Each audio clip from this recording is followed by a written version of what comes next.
I am so much open to criticism. Anyone can criticize me, and I can in a positive way. Because sometimes when we understand culture, culture was there, especially from our ancestors, our forefathers. It was there, but some of them seem to be like a bit barbaric. For example, when it comes to FGM, some people will be okay with FGM, and that is one of the main things which really made me empowered. As a survivor myself, and for some of my community okay in it, I thought like that was not okay. And there are a lot of issues around. For example, I'm not going to talk about FGM. I'm just talking about what made me so empowered. Why am I kind of like seeing myself as more visible, more active within the community? And what do I want you to do? What do we need to do together? Because I cannot do alone. And there's so many things that we need to support each other in, so that we can reach wherever we want to be. Like whenever they say, like, if you want to go far, go with others, go with others. But if you want to go fast, go alone. And I'm a believer of like, we need to go together. We have to hold each other's hand, regardless to our background, our religion, our culture, or anything. When it comes to women, I'm not going. Apologies to the men who are here, but I'm going to be talking about women and empowerment anyway. So with me, I think, for example, when I came here back in those days, I was young. Then I got married. Immediately on my first year, my late husband, he died on my first anniversary, wedding anniversary. And then when he died, my community came with some cultural beliefs, like, you know, it's more, not all of them, to be honest. When I came to understand some, you know, like category, some group which believes in that, you shouldn't socialize, you should stay in the house, you shouldn't mix with others, you should have your own place. It's more like you've committed a massive crime, although your husband died. And I was a bit strong and courageous. I decided to speak to the religious leaders and say, what do I need to do as a Muslim woman? I don't want to follow the Somali culture. And it's like, you just continue. You just don't need to get married easy quickly, because we just need to find out if there is any pregnancy or anything that comes up. 4 months, 10 days, then you are free to do whatever you want to do. But if you want to study or to work or anything, there is nothing you can do. I went against my Somali culture. And then I decided to go and went to college, I think after 5-6 days. And having gone against that, I became more like the liberated woman, you know, like the woman who is thinking more Western, which I knew I wasn't. I was just, I am just me. And then later on, when I saw like I won on that, I started talking more about FGM and other things around women and inequality around women.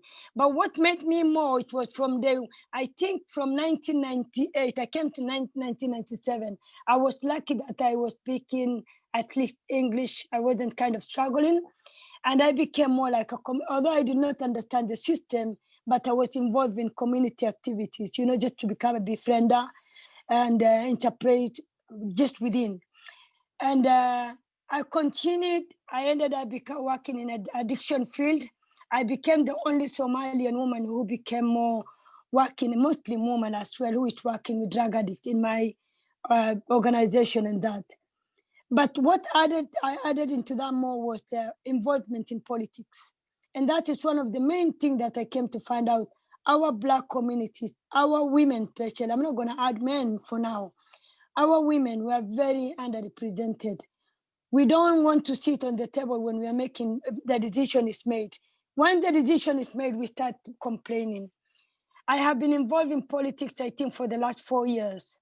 I've been attending meetings. I've been sitting on that table because, you know, and then I became a women officer in my constituency. And then later on, I became a delegate for international development. But all that, I just wanted to represent our people, to speak up for our people. So whenever there is a meeting, for example, there'll be 50, maybe it will be 3-4 of us who are Black. I will say only Black. But those are the kind of things when we have to be talking about how are we going to be involved in the community? How are we going to be improving in terms of finances, which is kind of power, economic, you know, like economically. And then we need to be looking at how can we be fighting our, some things like culture where there is a lot of taboos, rules that had been made for women not to move from there. Women should not be allowed to do this. Women should not be allowed to do that. So and as well as educating ourselves. Without education, we will never know where we stand. That will give us more self-confidence and will boost our self-esteem. And in terms of like psychological, that is when I'm talking about psychological, is overcoming what is happening around us based on patriarchy, like social taboos, the traditional that I've just said.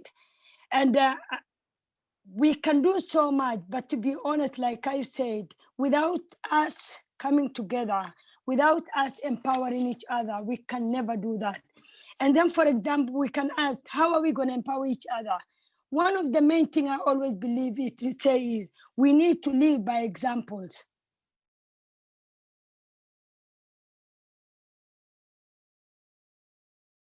To shut down all negativities. Women cannot do that. We cannot do that because of that. We need to support other women activities and businesses as well.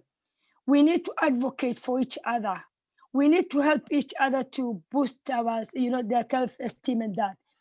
Fight against any injustice and support any organization that empowers women. The list will go on and on and on and on. But I want to ask you, for those who are here today, what are you doing to empower other women? Before you do any empowering other women, what do you do to empower yourself? What is your position as a woman in the society? We know our position when it comes to our home. I will call myself, I'm a mother, I'm a sister, I'm an auntie. But when it comes to going out of your home, where all other women might rely on your voice, what do you do and what will you do? We don't need to sit there back and feel sorry for ourselves. We need to act. We need to be part of the society. We need to sit down, not complaining. We don't need to make people to make, like decision for us. We need to be involved. We have to. How many of you are involved in politics? What do you know about politics? Why do we go and say, just go and vote? Why do we allow the politician to come and knock our doors and say, vote for me? Did you ever ask them, what are you doing for us as Black community, as women?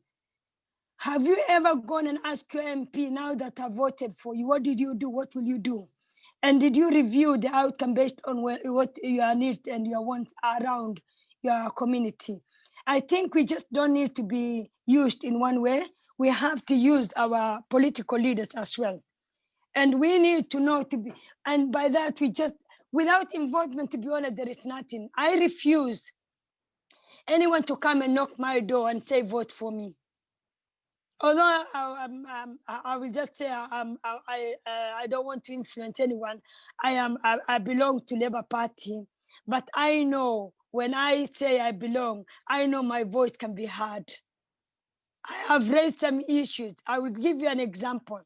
When I was working around FGM, I was an activist, and I decided I was training people on FGM. I trained around 50 teachers, 15 doctors. And one day I had the opportunity to give a presentation in front of 200 of our constituents. And when I was talking to the teachers, I was telling them about our kids, because the theme is completely different. It's like, how are you talking to our kids about FGM? And why are we becoming, as the survivors, why are we being seen as the victims of crime which we haven't committed? Why is everyone talking about FGM, and people who've not undergone FGM are the ones involved in making guidelines and, to be followed? I challenge the Home Office, because when they were talking about FGM, it did not, it was too basic. They did not communicate with the doctors, for example, on when I go and speak to the doctor, what is the doctor talking to me about? Why is he interested in safeguarding? Why is he forgetting me as a woman? Why is he forgetting me as an FGM survivor? Because the government told them safeguarding every child matters. we need to protect the kids. But, you know, like instead of all this becomes more like, all this is what empowered me. I am like, no, I don't want to be seen like as if FGM is written on my face when I walk on the street. You know, like I will be easily because which had happened even at the airport. So there's so many things which had happened to me, but to be honest, I have never started back and allow for that behavior to continue or to repeat. And I can assure you, if we all go speak together as women in one voice, I am sure we can change the world. I think we are 51% of the population. And how come that we are very tiny minority of the women who are involved in, who are powerful anyway? We don't have even that massive, apart from when Theresa May became the prime minister. Why don't we push all other women to be? Why don't we speak up for women's rights? There are so many whys, but I don't want us to say why. We just want to say, like, what can we do to change that? And coming back now to COVID-19, what have I been doing? I have, all those years I've been involved, for example, working with other organizations. I have been invited to speak on community unity on previous occasion. And I hated the fact that maybe we are all Blacks, but we are discriminating ourselves based on our countries where we're coming from. I'm Somalian, I'm Senegalese, I'm Nigerian, and I'm Caribbean, and that. We don't see ourselves as Black when all other people are seen as Blacks. And I just thought our unity is paramount, very, very important. And without us uniting, to be honest, there is nowhere that we can go. We can't reach anywhere because we are our own enemies. And I love to use that phrase. We Black communities, we are our own enemies. So at the end, it's more like once I had my target, I have influenced some people to see this, you know, what is within us, for example, the African tribalism, clanism, which is a disease of its own. And then once we unite, we can be talking about, when I say community, although I'm talking about women empowerment at the moment, community empowerment, that unity is something that is so, so, so important. And we need to talk at a group right now. Maybe even Royston will be looking at that together.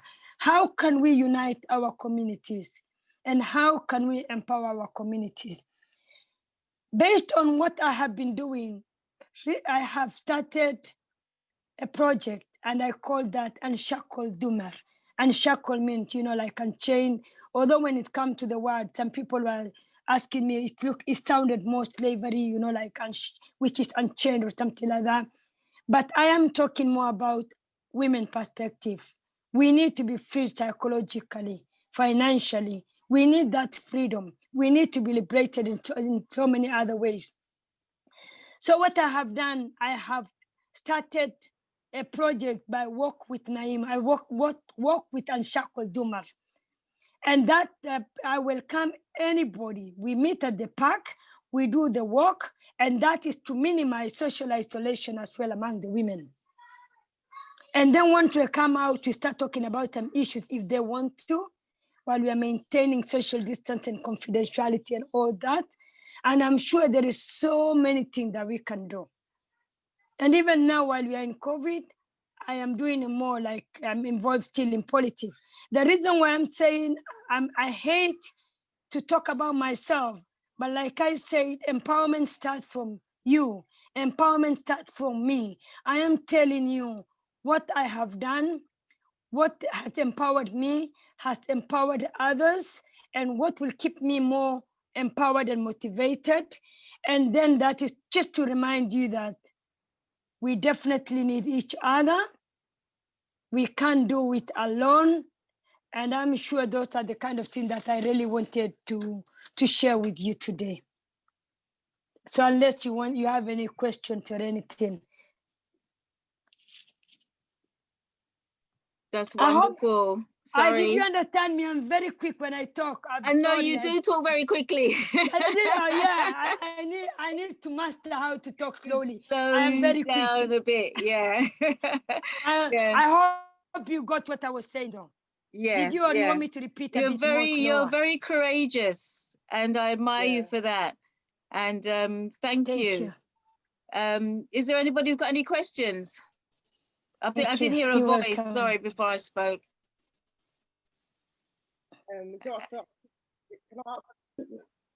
Yeah. I can hear you. Yes. Oh, hi. Greetings, everyone. Likewise. Otep. Sister Naima, it's great to see you and the work that you're doing. What constituency are you from? From Bamunti and Old Southwark, in Southwark. Yeah, you're in Southwark. Yeah, you're in Southwark. Bamunti, Old Southwark. Yeah. Yeah. I know it very well. Okay. So, how do you find when you're trying to discuss the works that you're doing? How is it taken over there? Okay.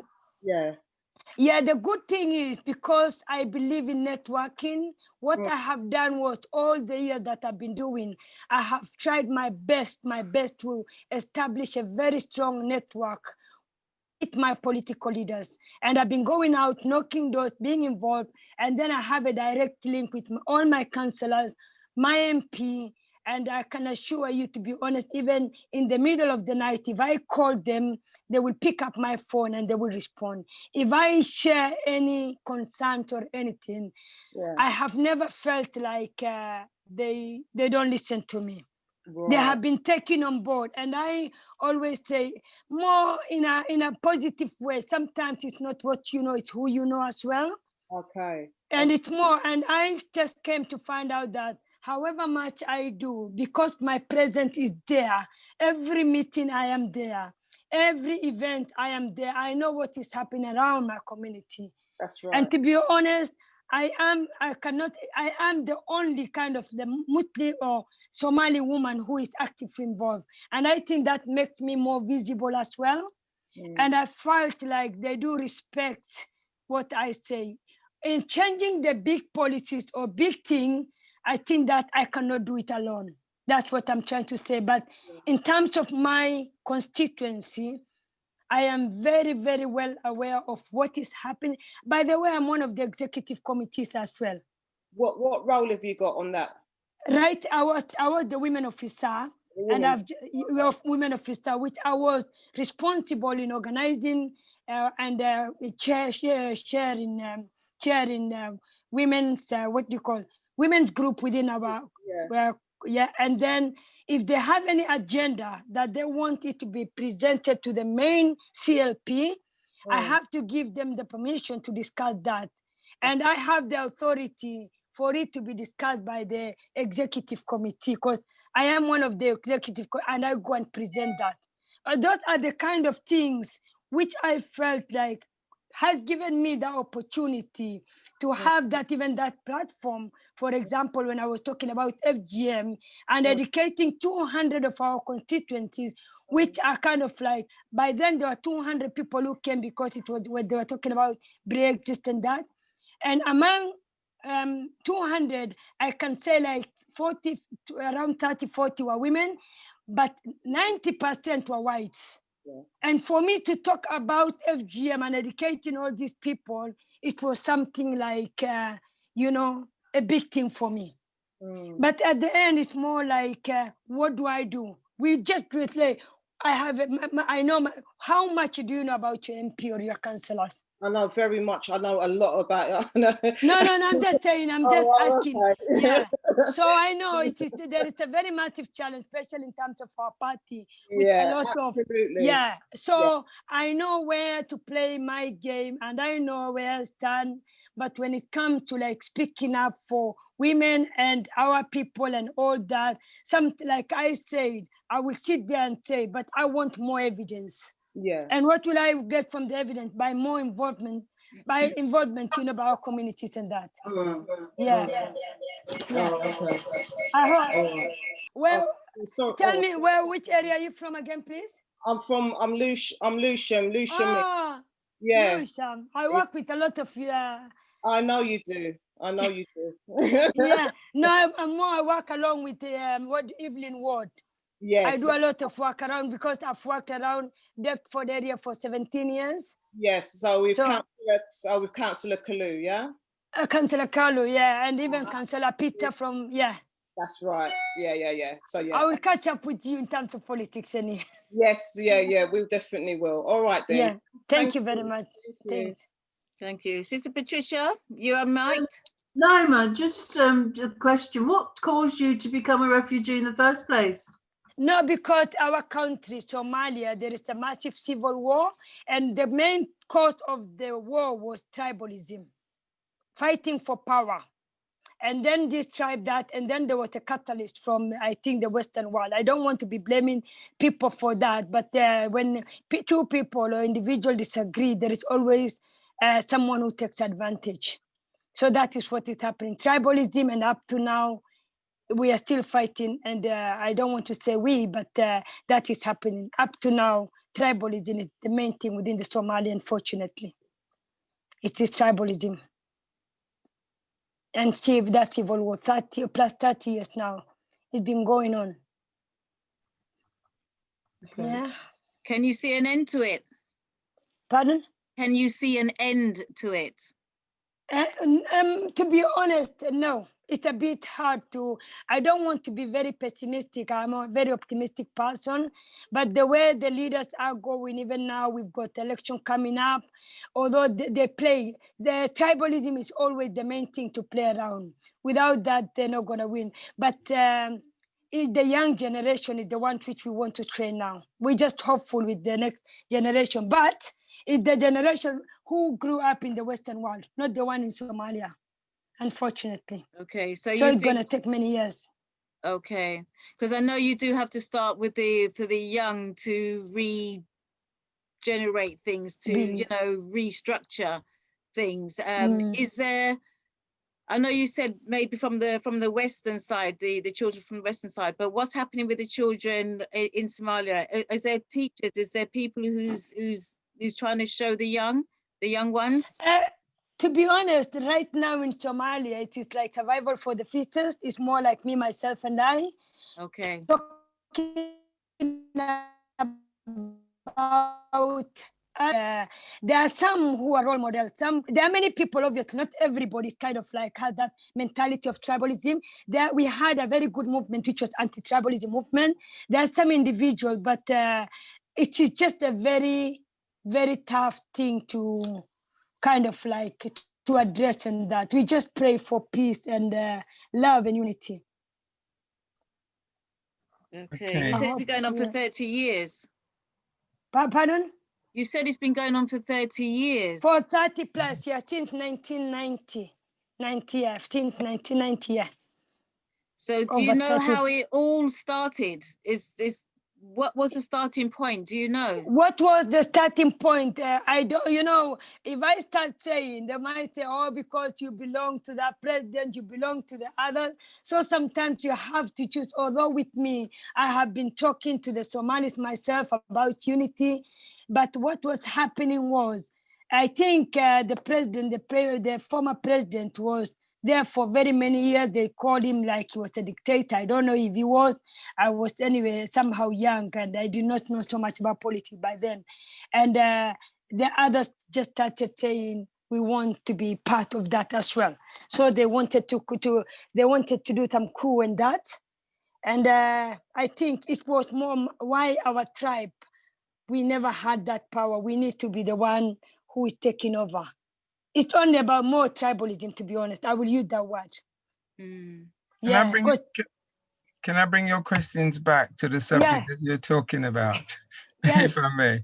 Yeah, because that whole war thing is a big subject. Exactly. And as you say, it goes on and on and on without a beginning, without an end. So you were talking about you as a politician, you get good response from the council and you get good support by councillors. Would you say the same is true for the staff in Southwark Council, that they get good support from from councillors? And, you know, since your subject is women in particular, would you say that the women in Southwark get good support across the council and from councillors? Honestly speaking, like I say, because of our lack of involvement, and I am not gonna say exactly, because I will be lying if I say I know everything about Southwark. I know more about Bamunti Old Southwark, which is my constituency. Sure. I know, for example, with Southwark Council, from what I have seen personally, when it comes to, although we've got a long way to go, we are fighting a lot of injustices, a lot of things which is happening. But even right now, we just had a black council leader. We've just someone who's just been elected recently. Our deputy is a woman. I think she's BME anyway. But although I want to come from that word BME, I want more of black than BME. Because those are the kind of things that we need to be challenging as black community. Yes. A lot of people are coming hiding under BME, and then we are underrepresented. Yet they will say we are we've got BME. When you count how many blacks are there, they are very next to none. Yeah. So I think those are the kind of things that we as black community, I think I've already joined black labor movement, which we are kind of like want to get rid of the word, you know, to be known as black rather than BME. That's another topic anyway.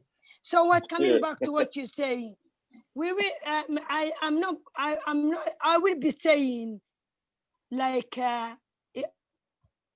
will be very unfair to say that everybody gets what they want or we are hard. No. But remember, every local representative or every leader, they have their different ways of working with others.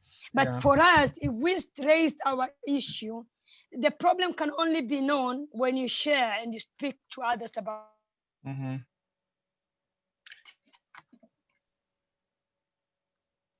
But there are many people who will saying, mention it to people who've got voices or who can be heard.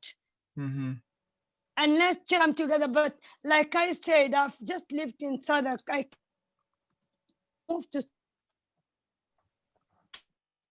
20. And then from 20 in terms of politics, sometimes I feel like giving up. But I don't want to give up. Because some days I will sit and say, why am I involved? And then especially when I'm lacking, when I don't get that support from our people. Royston, from what you say, not every woman gets we are not near where we want to be. As black communities, as women, we are not even, but we can still continue to fight and be wherever we want to be together. And I always use the phrase, together we can. It's a long way journey, but I'm sure if we start even from now, we can start doing more things. I hope I've answered. Most definitely. We've got a question from Marlene. Marlene's got your hand up. Would you like to unmute and ask your question, please? Oh, hi. I've come on a bit late, so I you know, I didn't hear the full topic, but I know a little about Somalia and I've heard a bit about it. What I'd like to ask you is, what resources have you got there? Within the Somali communities, or within where exactly? Within your country. Okay, hold on. The subject tonight is not about Somali. She's talking about empowerment of women, particularly in Southwark. If we can keep the questions on that track, then that would be helpful. Oh, I see. Okay. Yeah? Right. Okay. So with that in mind, you said the war has been going on for 30 years. I noticed there was a big influx of people. How did the people get to come here? Who organized for so many people to come out of the country? And are you mainly all in Southwark? Yeah, to be honest, I'm not an expert around that. Yeah. I am not completely. I am kind of, I don't want to answer something that I'm not so sure about. Yeah, I'm just talking about what I am doing, what I have done, and what I will be doing. Okay. In terms of empowerment, please. Sorry for that. So one of the things that happens in public sector or in a number of employers,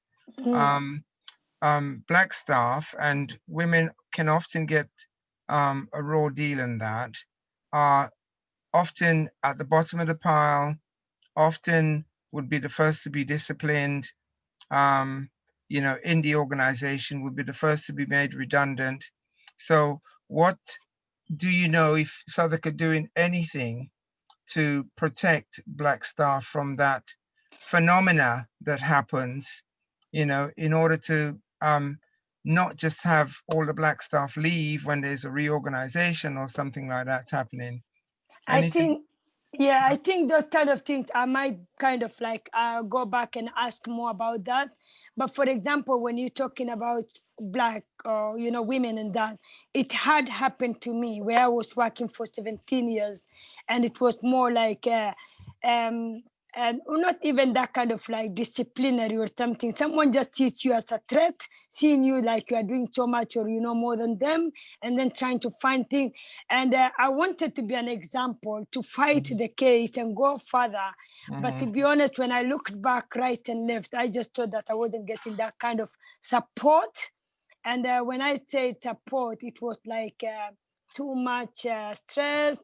And I'm like, I was thinking about my reputation. Will it be better for me just to leave and say I resign than I have been, fired? And then I was thinking, so those are the kind of things which I know personally had happened to me, which I made it with the right decision. And now I'm a director of my company. With 12 years, I've decided to say, for 17 years, I said, I'm not going to allow to go down. I will go higher and I will be employing more people. And I feel like I'm putting myself together. I can see where I'm going. And those are the kind of things I'm saying, empowerment. But when it comes to Southwark, to be honest, and I will add something. When it comes to women, I do work with women from Lewisham as well, especially around the north side of the bar of Lewisham. But in terms of women and the Black community, due to the Freedom of Information Act, yes. I was even taking a step to find out how many directors do we have within Southwark, how many women, how many, just to get a bit of history within Southwark. And I got some individuals who are willing to support me. So when I'm going to be doing it, how I'm going to be doing it, that is what I'm working on now. But like I say, to be honest, there is a lot of things that need to be done. Although I'm feeling like I'm doing it alone, and I hope this project that I will be doing will pull many women, especially, to come along and support me as well. Are you able to, Naima, are you able to say what support, the level of support you have within the community from women within Southwark? Okay. If I tell you honestly, like in my case, like I said, because I've established good network, I've got good friends of female politicians who are, our local councillors. Like even today, one of them called me and said, because I started that project of like work with Unshackled Dumar. Dumar means women in Somalia anyway. I just took a video of me walking around the park, and then I said, join us. And straight away, I got a call from my local councillor saying, we are willing to support you. I've got some friends who are retired journalists as well, some big in terms of their professional women, when they're all kind of wanting to speak for women in general. That is one thing, but as well as, but I feel like I want to empower the Black community more, because we are the ones who are kind of like dominated by, or we are being pushed down by some cultural beliefs, some norms, some taboos. And we have to work that and say, you know what, we need to separate things for our own benefit. And why is the rule there in the first place? Who invented it? How can it be? And it's just too much, to be honest. Sometimes I sit back and say, how much did I do? I don't even know how much I've done, but I know I have got long way to go and lot of things that is waiting for me to do. Yeah. Yeah, I think you're up against it, because we are living in a patriarchal society where, male values and male perspectives dominate. particularly in government, in local government. So this is why I asked the question about the support you have in the community, and particularly from women, because it's crucial that you have that support. Otherwise, you will get burnt out. You know, I lived in Southwark and was active in Southwark for a number of years, and quite honestly, you know, Southwark, like lots of inner London boroughs, are quite backward. I mean, they say a lot of good things, but in reality, in terms of moving forward and taking action, it's like a snail. You know, everything goes at snail pace, and those at the forefront, like yourself, tend to get burnt out. So I think it's quite important that you do have your support network within the community from other women. That's what I've been working hard on, but unfortunately, it's been a very massive challenge, especially for women to come out. And, you know, even when I was the women officer, I was talking about why during our CLP meeting, it's 7 o'clock in the evening, what are the chances of women, what are the chances of women attending meetings in case of childcare and all that? What do we need? All those kind of things. There's so many things need to be addressed. To be honest, I'm still raw when it comes to politics. There is a lot of things I need to learn. I need to understand everybody, everyone in a different ways. Maybe what I'm being told is not what is being done. Maybe what I say is not the way they take it. And all those maybe I want to make it happen. Oh God, okay, sorry for that. It's kind of like a fight within. But like I say, we are our own enemies, and we need to work together as women. We need to not to give up. We need to find out women who are very strong. Oh God, 1 second, let me just switch off this phone. Yeah, so it's kind of like, it's a long way to go, a lot of things to be done, but who knows what will happen. Sorry, I've been distracted by this, yeah. Oh. So I know, I didn't want to be so much around politics. I was so much into what we can do as women to empower each other to reach some levels of, you know, because when it comes to empowerment, if we have no financial stability in terms of where we stand financially, economically, if we don't have a position within the society, if we don't have proper education, and all that will contribute to our, you know, voicelessness. Yeah, indeed. Indeed. Yeah, yeah. I think that is, I'm looking at, you know, when you're building a house, you have to start with the foundation. Yeah. We need that foundation. And that foundation is like 50 years, some years ago, when women were not allowed to vote. Today, we've got that freedom. Some years ago, we were not even allowed to talk. We were not allowed to do so many things. But we shouldn't be so slow progress. We need to speed up. We don't need to wait for our kids to bring the changes. We need to create that space where our kids will come and enjoy that. But I know it's a bit late, you know, for us now, but it's never too late for us to contribute, to enjoy. I mean, it's late for us to enjoy all that, whatever freedom of everything that we want to fight for. But let's hope and work hard for our kids to enjoy that, and our grandchildren as well. Okay. There's hands up from 2 people. We have a question from Heather. A question from Heather.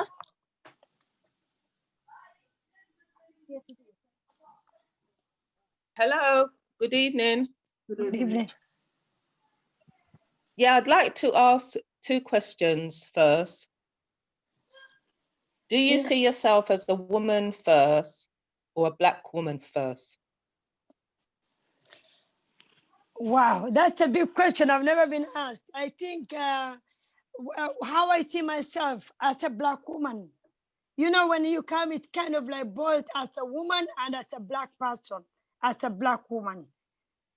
You know, like, because at the end, with the way I see it, although nobody has ever asked me that kind of question, but when I speak for Black women, and I speak for all women as well. So because I'm a woman, I am a woman, I won't forget other women, because we need to go through the journey together and fight for all the women. So I'm just feeling but like when as a, in England, yeah, in England, we have already Black women who are established, and we have a community of Black women that talk a certain way and have a certain agenda. Mhm.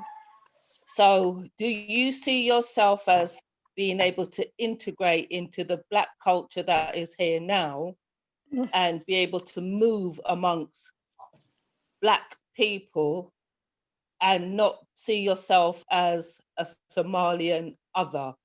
Heather, when Fantastic. you said I know you talk about black issues and you talk about Black women issues.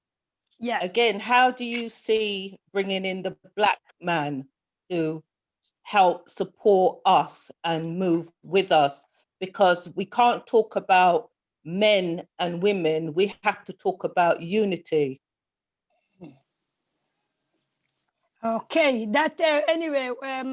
To be honest, you know, like Naima, if I call myself Naima, I'll just say, to be honest, I have always stood up for all women, regardless to their culture. I've never, although I'm dressing up, this is my religion, my faith. It's not my culture. It's not Somalian. I grew up in Kenya, where after coming there, I had the opportunity to be with all other Kenyans. I have lived in different countries where I met different women from different culture, different background. I even went to church talking to other faith, you know, especially Nigerians, in the name of unity, not religion. I was going, but when I see men, or, you know, I speak for women regardless. When you're talking about Black, I am more than ready to listen, to respect, to value, and to take on board whatever. We might have our differences, we have our uniqueness, but that won't make us like massive different being women.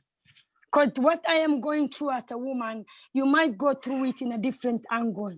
Unless I'm stupid enough to see myself just covered, I am just that Somalian woman, I think I would be too ignorant to think that way. I believe, it's not I think, it should be that way. I would be too ignorant if I start thinking of me as maybe Muslim Somali woman. If I just do with only that is. But when I say woman, it's regardless, color, culture, whatever. When it comes to, you know, the race, I will be saying again, I'm talking about Blacks. But when it comes to women, it's different. So okay, it's so what about different. men? What about men? How do Okay. you incorporate the man into your ideology? Okay, there is so many things that cannot be done without men. We need to involve men. We cannot do without them too. For them to change something that is happening within us, we have to get some men who will be empowered, who will be so supportive when it comes to, we educate them first. We tell them, because at the end, some of them, for example, I will say within our culture, some will say it is okay for this to happen. Until we repeated it, until we tell them, we communicated, then they started thinking, now we need to support the women. For example, domestic violence. Some men will be saying it is okay for women to be, you know, some psychologically or physically abused and that. But we cannot stop domestic violence without men. We need to sit with them and educate them and work together. Without unity, I don't even, Royston, I've been there once, I was talking about unity. Unity comes from every class, every background, every gender, everything. So how are you applying your ideology to the man and woman on the street then? What do you mean exactly? That you're physically doing that is visible? Right. Okay, what I'm doing is, when I'm doing I do some workshops. For example, when I was doing about FGM, for example, that's a good example. I was involving men to come and talk to us what they think about it and what they can do to help us educate other men that it's not okay for their girls to go through. That's an example of it. Okay, another question I want to ask you. Yeah. Another question I want to ask you. Yeah, please. You're over here fighting for what you believe is, in your eyes, right. Why is it then you won't go back to Somalia to re-educate the Somalian people out there? Don't answer that question. We have people no, Heather, here. No, I'm not Heather, that's not a question. Don't answer that question. Can we move to Catherine, please? Hi, Naima. Hi. Hi, I'm really quite impressed with the work that you're doing, and I've enjoyed this session. I can see how passionate you are, and I'm sure it takes a lot of work to sort of like mobilize and get people to work together. My one question is what keeps you awake at night from the kind of work that you're doing? What keeps you awake at night? What are the key things that you think SADC are doing that should be doing and aren't doing, but keeping you awake at night? I think I am just so hopeful, and I just believe, like I always, one of the things that I always be saying, change comes from me. When I change myself and I try and change the person on my right and in my left, and then the person who stands on the right, try and help others.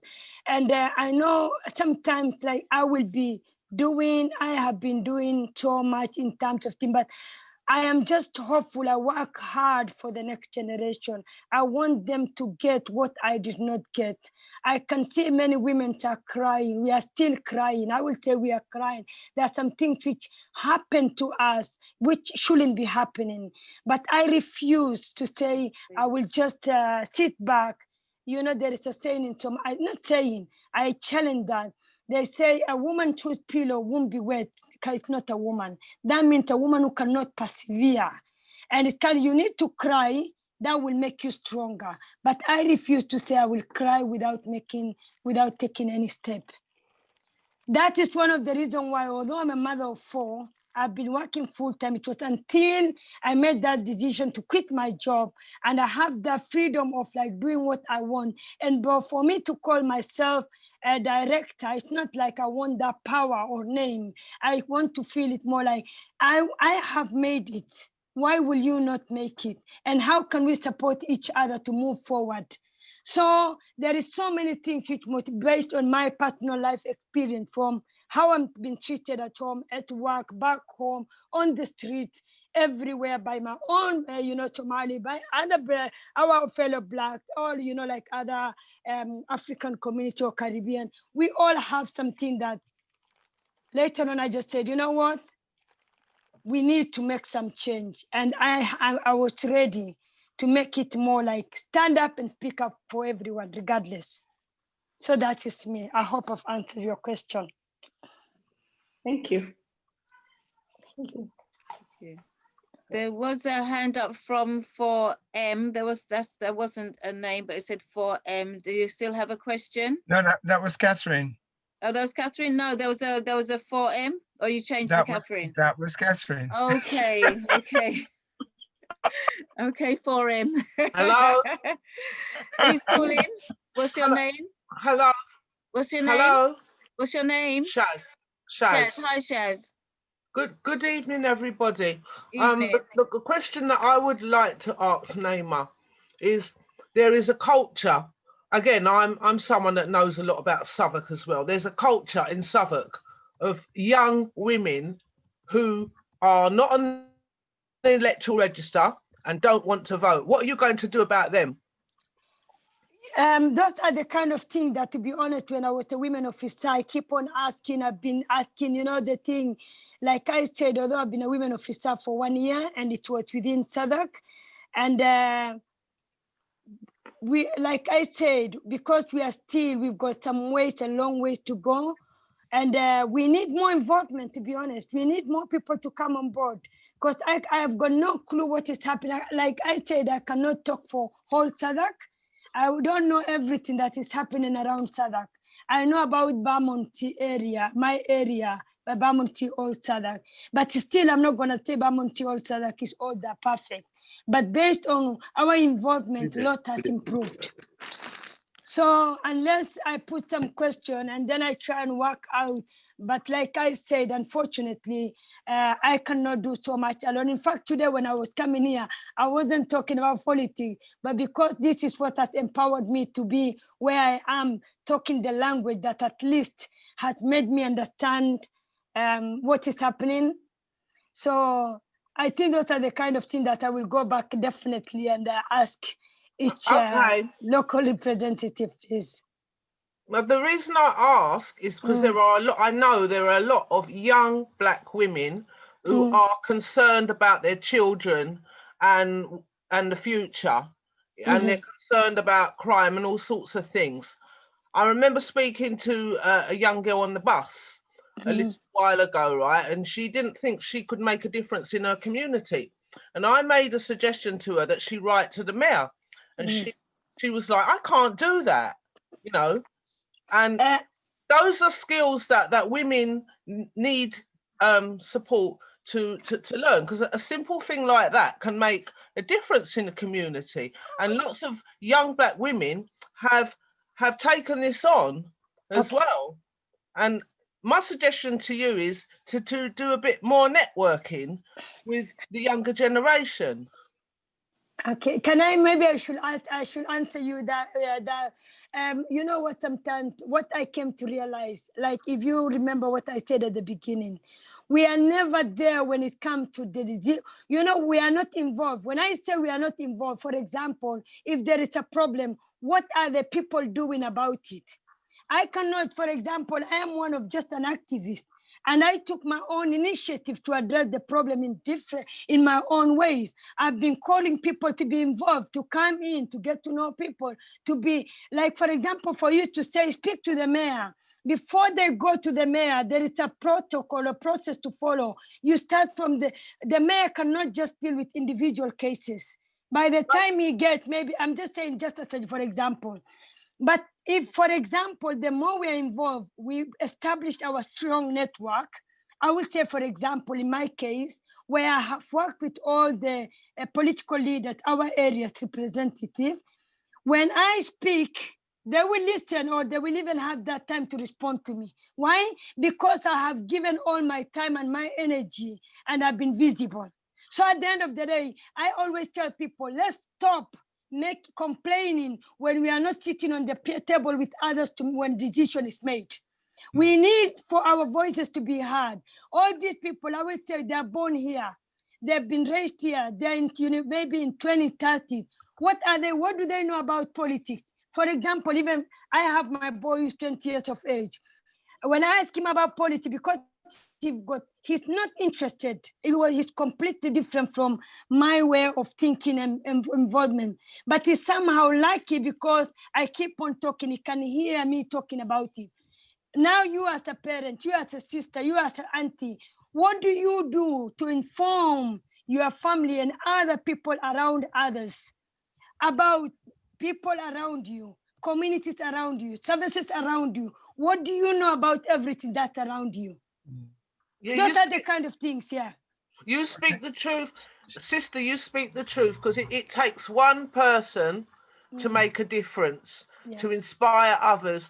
And that's what you are doing. And that is very, very true, what you say. Yeah. Thank you. But you are making a difference. And I take my hat off to you that you're doing that. You're braver than I am. Join me though. Yeah. And Naima, and a difficult job in Southwark as well. It is. Thank but you. we're making change. We are to be honest, we are moving forward. To be honest, right now with our leaders and all that. In fact, they've been approaching me and they wanted me to be a councillor within my constituency, but I'm not so sure if I want to be. I want to remain as an activist because I feel like for me to be an activist, I can talk, I can, but I believe sometimes when you become a councillor or an elected person, the policies and things are still there. So sometimes you end up abiding to that. But I don't want to be a follower. I want to be an influencer. I want to influence some policies to be changed, for my voice to be heard. So I did put a big question mark about, do I really want to be a councillor? Not really. Do I want to be an activist? I enjoy doing what I'm doing now. Yeah. I just want to say how brilliant you are, and thank you for all that you've done and is doing. Auntie Jean, Shireen has got one question. There's there's a question that's been I've received. But then can we move on? Yeah. Not quite yet. There's a question I've received. It says, can Naima tell us something about the drug addiction issues that she has been providing solutions for? Okay, with my experience, that is one of the things that I really enjoy doing, to be honest. I started working in the addiction field in 2003. I was so naive. I didn't know what crack or heroin was. I was given a job as a Somalian support worker. And then because of my passion in humanity, my love for you, I just thought maybe I should go take a step. And then I ended up doing community detox on heroin. And then I helped, people to come off cannabis and crack cocaine. And I was referring people to inpatient detox. I was doing group works for drug addicts. And even there, I was getting a lot of challenges. It's more like, you are a Muslim woman, what do you know about addiction? Have you ever tried before? And those are the kind of thing which my manager became very insecure, because I ended up helping every month one of my clients becomes clean. If it's my target, always like either 6 to 8 people were becoming clean every year, until the commissioners were asking, what did I do? It wasn't the expertise, it's like valuing humanity, respecting and understanding. Those are the kind of things which really make me feel like, wow, if I can work with drug addicts, I can help them go back to their family. I can help them go back and contribute to the society. What else can I not do? Yeah. So I think those are the kind of things, even now I'm still happy, even alcoholic, by the way. So I've been working with drug addicts, alcoholic, and everybody who had any form of addiction. And I even became tempted to become sex therapist, working with sex. So anyway, it's just part of things which are any form of addiction. But honestly, now I've taken a bit of a step back, and I'm just working hard on my company now. Okay. That's absolutely wonderful. Did I answer? Did I want that well? Yeah. If they need anyone, I'm more than happy to support anyone freely anyway. All right. That's so can we get the last comment from Shireen and then move on, please? Shireen? Oh, you're welcoming me to say something. Yes. Hello, good evening, everybody, and fellow Grenadian. Okay. No, I'm so inspired by this sister and activism. Obviously, you know, the Grenada Revolution, it's in our blood. Yeah. So, Sister Naima, I just want to echo what you were saying about with the answer that you gave to the sister previously. You know, we all have to pick up our pen, our paper, our laptops, and if you can't do that, then you need to voice. We need to voice our ideas through people who can help us to improve on our community activism more collectively. And what I find is a lot of people are kind of wanting that savior complex. So Naima, because she can articulate her experiences and she can communicate it to people, it seems like an above and beyond thing, but we do help our communities in many different ways on a daily basis, but it's who we can team up with to make our communities more powerful if we feel we can't do it alone.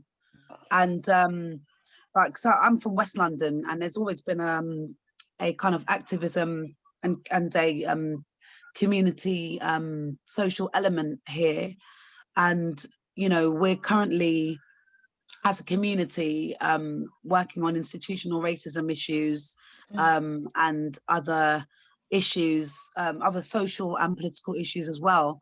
And I'm saying that it's all within us. We just need to just, you know, start speaking, and just access is another thing. You know, we can have access. It's how we present ourselves and we don't have to lose ourselves within our activism. As Sister Naima was saying, she wants to be an activist and not become a councillor or somebody within the council and stuff. It's tough, but the more support that people, like if there are more Naimas on the council, then there's more of a voice and there's more power collectively. Do you know what I mean? And that's basically what I wanted to say, is that, you know, we can't continue to just sit on the peripheries and just continue to say, oh, I want to do, I would like to. It's like, no, what do I need to do in order to become an effective person within my community? Who can I network with? And you might start off with particular networks, and you might find that those networks aren't for you, but there might be people within other networks that you can get in touch with through those networks. And it's just continuing networking until you find, I don't want to say comfort, but you find the right energy. Exactly. And thank you. And also a voice, you know, find your voice. It might be 5 years time, it might be a year's time, but as long as you're continuing to fight the good fight, then our voices will be heard. And we need to inspire the youth. We need to give them the resources that they need in order to find access to mayors, to councillors, etc. We need more school governors. Thank you. And yeah, that's all I wanted to say. That's good. Thank you. Thank you. Thank you. Sister Naima, you have inspired people. You've been called the human dynamo. People are saying that they admire you greatly, and they're saying well done. And I think you should be a politician. So there's a lot of people who's actually admiring your work. And yes, I also second that. Well done. Thank you. Thank you so much. Thanks a lot for having me anyway. Thanks, Royston. I looked at Royston, I really admired him. I looked at him, I'm like, whoa, I've got so much things that I really wanted to learn from him. But to be honest, my door isn't big enough. People are asking whether you're willing to put your contact details in chat. Yeah. Because some would like to be in touch. I will do that now. Thank you. Thank you. I'll do that. Thank you so much. Thank you. You're welcome. And with that, we move swiftly on to our next presentation. And we have our sister called Yvonne Feild. Yvonne, are you there and ready? You're muted. You're muted. Yvonne? You're muted. Yes, I'm ready, Auntie Jean. Just I couldn't hear you. I couldn't hear you so well just earlier, but I think you're going to be fine. It's going to be fine. Okay, all right. So, Yvonne, would you let us know who you are? Who is Yvonne Feild? How long have you got? Because I'm quite old, so there's a lot to say. However, I am well, I'm now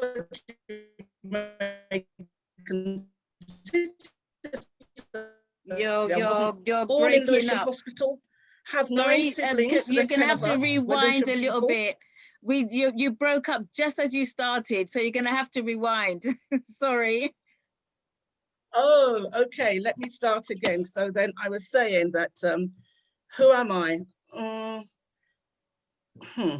So Jamaican and British citizen, dual citizenship. Just got my Jamaican citizenship earlier this year. Hey, congratulations. Thank you. Thank you. One of 10. I have 9 siblings, all alive, born in Lewisham Hospital, schooled in Lewisham. Wow. And I now live in North London, so I've skipped over the water. I could have actually moved to Timbuktu, the way that people are kind of saying, how come you went from south to north? But I did a few years ago. Trained in youth and community work many, many, many decades ago, and been involved in working with and for communities for the past 4.5 decades. I set up Lambeth Girls Project as my first full-time youth work job back in the day. I've worked internationally, worked in the Caribbean region, run my own business since 1996. So I'm a serial entrepreneur, come from a family of entrepreneurs actually, but I'm the only one who works with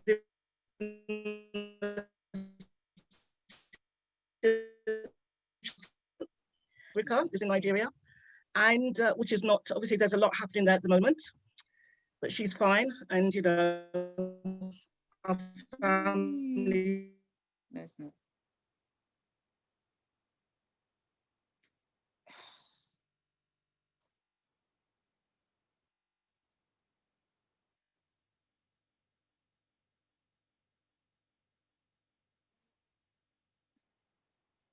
And youth work degree. I just finished there at the end of last month after 6 years, 2 days a week. And whilst I was doing that, I set up Ubele. Well, that was a journey that started about 10 years ago, which I'll tell you a bit more about. I love to travel. I've been many places. I'm not, although I'm born and brought up in London, I see myself as a person from various places in England. I've moved around a bit in England. I don't have that London-centric view of England. Yeah, I like to travel, I like to cook, I like to eat, I like theatre. Unfortunately, there's not much of that at the moment. I like music and all sorts of things. So that's a little bit about me. Okay. And what is it that you're doing at the moment? Because I mean, you mentioned quite a few things. So what is it you're actually doing at the moment? So, I mean, I was really inspired by Naima's, and I only came on about 10 to 8, so I'm sorry that I missed most of your story and the work you're doing in Southwark, Naima. I've worked a lot in Southwark over the decades. At the moment, I run an organisation called Ubele, which is taken from Swahili to mean the future or the way ahead. And that came about from about 10 years ago. In fact, 10 years ago, we started the Ubele journey because I was curious about the sustainability of Black communities in this country. My parents came here in 1954 and 1956, respectively. Unfortunately, they've both passed away now. But like many people, they came from Jamaica. They came with a plan to go home within 5 years. And now we find ourselves sort of 3 and 4 generations later. I'm a great aunt to some of my great nephews and nieces. I thought we needed plan B really, because, you know, I mean, I think my family is slightly, I would say unique in the sense that myself, my 2 sisters, my daughter and my nephew, we've all spent or live in Africa. But actually that's only one part of my family. I have another part of my family who are very South London. Some of them have never even been to Jamaica actually, and would rather go to Spain than Jamaica, and that's the reality. You know, we have very broad diversity within our family. But I felt that if that's the sense of my family, I know it's similar to many families, and coming from a background in community development, I was always curious and supportive of how our communities should develop. So this was a kind of question. I was saying, what do we need to do to make our communities strong and sustainable for the future? What's the plan for the next 20 or 30 years? Do we have a plan? You know, or do we just exist in day to day? Because I know, as I said, my parents wanted to go home and they didn't go home. My mother passed away aged 90 in 2011. My father, unfortunately, passed away age 61. So he was a young man when he did. So the plan B, kind of the drive to find a plan B, got me talking to people, anyone who would talk to me from our communities. What are you noticing that our needs are? What are you seeing in terms of the needs of young people, the needs of our elders? What is it that's going on in our community that might need attention? And those conversations started in 2011 for about 3 years, really just informal dialogue in small groups, Brixton, Deptford, Lewisham. We were mainly in South London, those little groups coming together to talk about what we should do. And then we had quite a big event in 2013 in the new Deptford Library, which is not so new now, but we hosted an event there. And about 70 of us came together at that event, which was again about what do we need to be doing. Out of that, those gatherings we started hearing themes and things consistently. We were hearing that our community leaders are dying. And I understood that because I stand on the shoulders of people like Sybil Phoenix and Mavis Best and Asquith Gibbs people from Lewisham who I kind of used to follow around when I was a teenager and just want to be in their aura because I thought they had some stardust quality, and I just loved what they were saying, and they were just always sort of challenging the system and being really radical discussions. So I just followed them. If they said, Yvonne, come to this meeting, I'd be there like a shot. It was also a good excuse to get out of home. I'd say, I'm going to a meeting, Mum, and she'd say, okay, go, go, go. She'd let me go. So that was really good. So I stand on their shoulders, but those people are either passed away or very, very ill at the moment. But so what they've started has actually rubbed off on you, because you have picked up that mantle. I have, and you know, part of the challenge now is for us to find a way to pass that mantle, and that's one of the things that Rebelle is about, because we are intentionally intergenerational. Because we talk about passing the baton, but actually we don't have a real model for doing that. It's kind of, you know, and you know, between younger people and older people, there'll always be tensions, because the younger people think they know best and the older people think they know best. And it's like, how do you find that middle ground, which is really quite dynamic and facilitative. So out of the conversations we heard, we needed, our leaders were passing away, and that we needed a new generation of leaders. And we also were hearing, because this was around 2011, 2012, when we were having these conversations, 2013, we were hearing that we were also losing community spaces, particularly those spaces that were very dear to us, that we've been able to secure in the 70s and 80s after uprisings, or because people like Sybil, because a Moonshot Youth Club in Brixton, in New Deptford, Cross. Brixton, Deptford. No, we're working with one of those same iconic centres in Brixton at the moment to redevelop it. But that came later, because Sybil's building, Moonshot, was the first ever black-led, purpose-built youth club in this country. And she built it brick by brick. She got people to buy a brick, and she built that youth club, and that building's still there. So, but we were hearing that we were losing those buildings. The one that I mentioned in Brixton is what's now called, it's called the Brixton Dominoes Club colloquially. It's on Cold Harbour Lane. Most people know it. Yeah. But the latest name it's given is Lloyd Leon Community Centre, because Lloyd Leon was the first black mayor in Lambeth. So we're working with that centre. But we were hearing we're losing our spaces, and we were hearing that we were losing our leaders.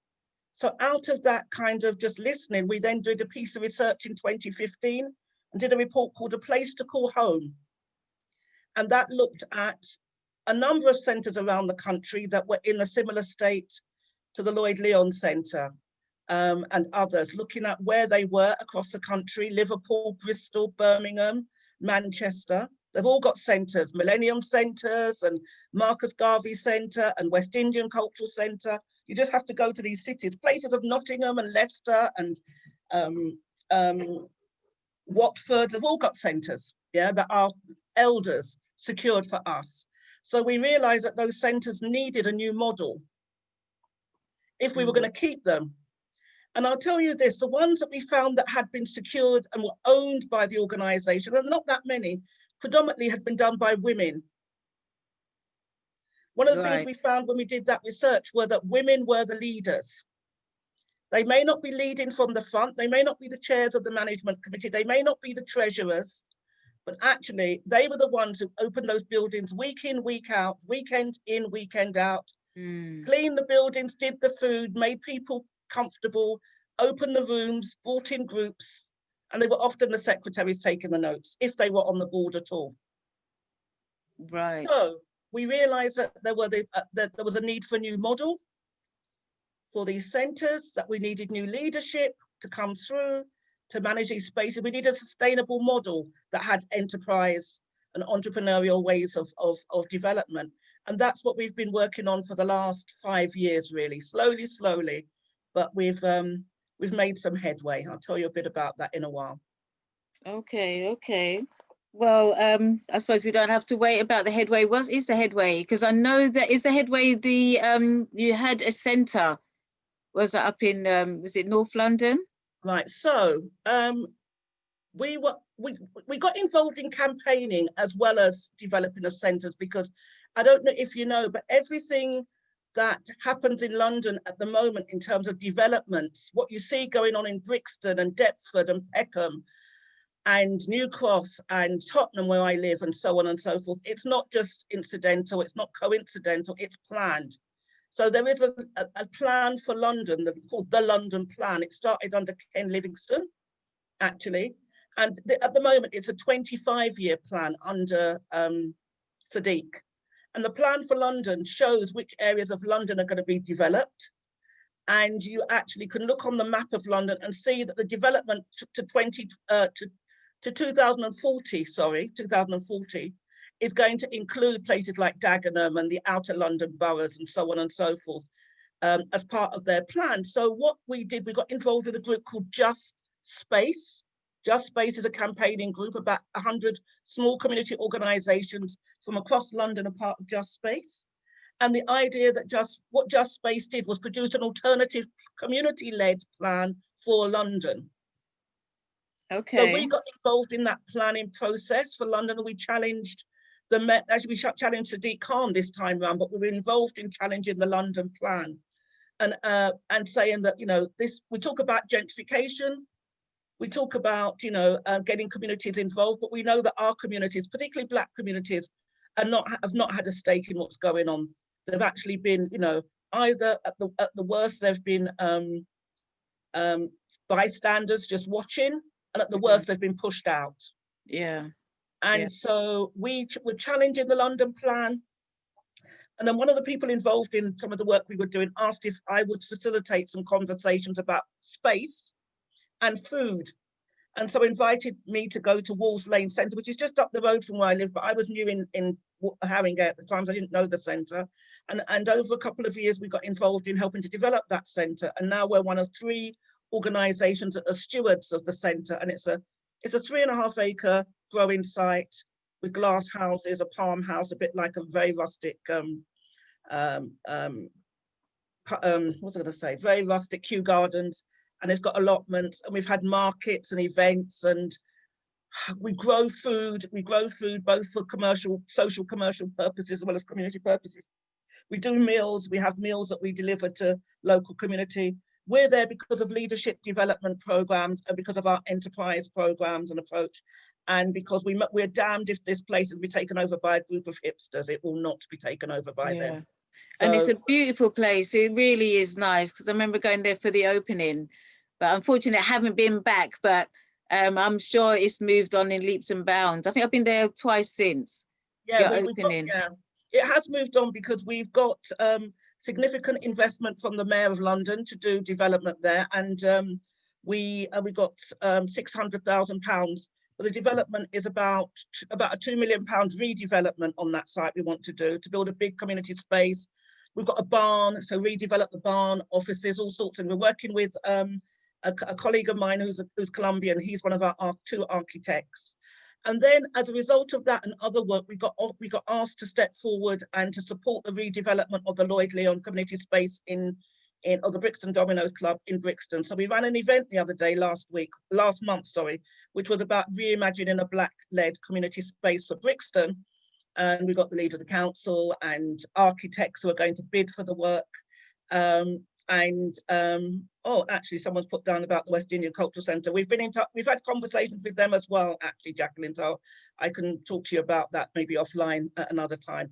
But yes, so I mean, we're involved in that, and we will have a Black architectural firm and Black planners and Black builders who will redevelop that site with new governance arrangements, new services, and we're going to extend the building because there's a fantastic garden at the back of that centre, which is because I heard that there's a big garden, and because I know somebody said there's going to build there's another building going to be at the back for additional things. So so the actual building is going to be saved then? The actual building? Absolutely, it's saved. Yeah, the leader of the council made a commitment to the building. All the councillors were running around afterwards because some of them didn't know what was going on after the event. We had 100 people plus on the event, and no, I was in meetings this week with the council. We've been involved in the project for nearly 2 years, and the idea is that we build a model that we can then, use in other parts of the country, because we must have a model that can be scaled up in terms of new leadership and sustainable building. So there'll be different services there. The Dominoes Club and the Brixton Soup Kitchen are the 2 anchor services that they're there now, and they will remain there. But the idea is to actually build a substantial community space on that land. We're not going to knock down the building because it's a grade 2 listed building, And that's been part of what's hampered the management group that were managing it, because there's lots of repairs. Grade 2 listed building takes a lot of, funding to kind of, do the work that's needed. But we'll get that work's happening. But the idea is, yes, to redevelop the space and to extend it significantly.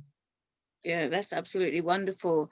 And how is the gardening's coming along? I know we're jumping backwards and forwards, but how is the gardening's coming along in this space is it Haringey?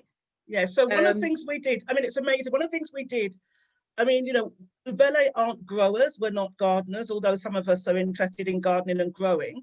But what happened was that I was hearing from some of the black growers there was a couple of black growers who'd been there before we came in, and they came to us and said, Yvonne, we're going to be thrown off the site, because there were some new plans, with some other plans about growing for, I don't know, some people might know Ortalenge, but that's a Middle Eastern guy who's got 5 restaurants and all sort of organic food. Food is fabulous, but we're growing for him on site. That was a plan. I didn't know that as part of that plan, it meant moving out the black growers. So I said, oh no, that's not going to happen. So what we did, I asked the black growers to get organized. Because the thing is, I mean, this is a challenge to our community, given that I'm talking to ourselves. We're talking, this is internal conversation. This is, this stays with us. But the thing is that often we work on our own. And the whole adage, if you work on your own, you go fast. If you work together, you go further. Yeah. Yes. And so these 2 growers are working on their own. And I said, you need to get together. We need to get some other people, because our community grows. We can grow fabulous food. We've been growing fabulous food for hundreds of years. And certainly since our families had allotments and so on, we've been growing since we've been here. So I said to them, you need to get organized. Let's set something up. And so we set up something called Black Roots, ROOTZ, which, because there is not, in London, there is not a black-led food growing cooperative or company that grows and sells, brings to market. We do a lot of community gardens. We have lots of, we have access to some spaces, but we don't actually have a black-led growing enterprise in this country, which is very, very sad. So anyway, we set up Black Roots. We've been supporting them, because one of the things that Ubele does, we incubate new ideas. We've got a number of projects we're supporting that are like a seed. You plant a seed and we help it grow through capacity building and advice and getting resources in and so on and so forth, kind of helping with funding and all sorts of things. And so we set up Black Roots, and it has been challenging, because if you're used to working on your own, to get people to work together, and it's not a black thing, because I'm also seeing it with white groups at the centre, and I've seen it all over the country, but it's quite difficult at times. It takes a lot of time and energy and patience to learn to work together effectively. But we've been developing Black Roots, and the good news is we've just got some funding a couple of weeks ago to actually scale up the model. And the model is horticultural training, access to land, and learning to grow as a social and to work together and to grow social enterprises around food growing. So we're going to scale up the Black Roots model. We're looking for potentially South London and potentially West London. We haven't kind of decided yet, but we want, and we've got money to pay volunteers to come and start off, and hopefully we will build the business. As anybody knows who's done a business before, got an idea, you have to invest in it to make it grow until you can get it to a point where either you can get investment, or you can get contracts, and it takes, Ubele was, Ubele's 6 years officially now, and it was only last month that I could give up my 2 days a week at Goldsmiths. We knew come beginning of this year that we probably could, we took on staff, but up until December, we were 1 full-time member of staff and about 20 associates working on projects. Then in January, we actually,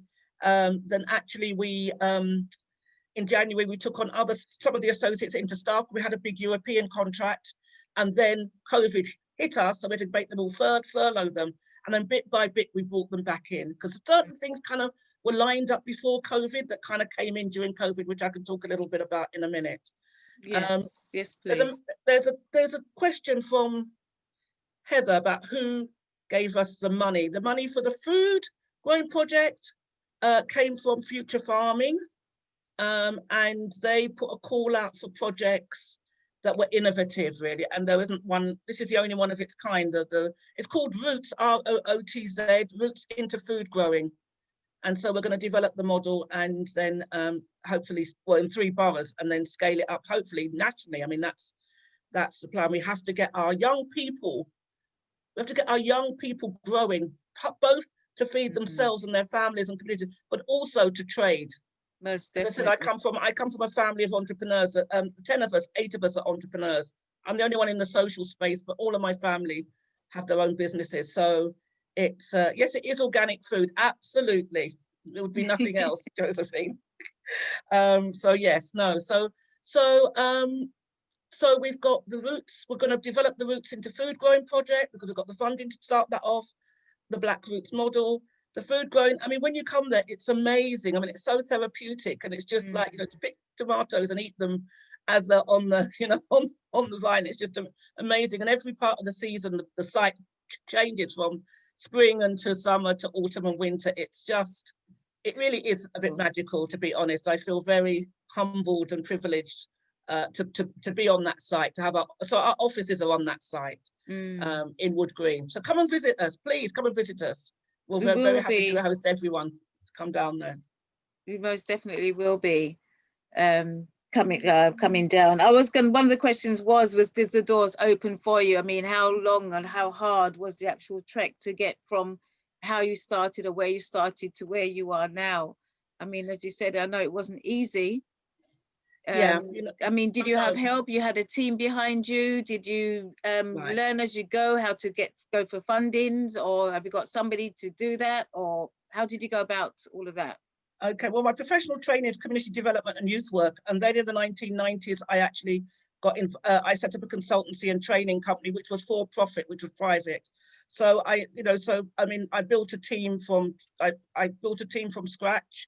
And learned to run a business as I did it, which means being, you know, taking risks, calculated risks, stepping forward sometimes into the unknown, you know, kind of getting good advice and support and taking that advice, doing what you're told. I had a brilliant mentor, an older Black man called Brian Smith. He was amazing.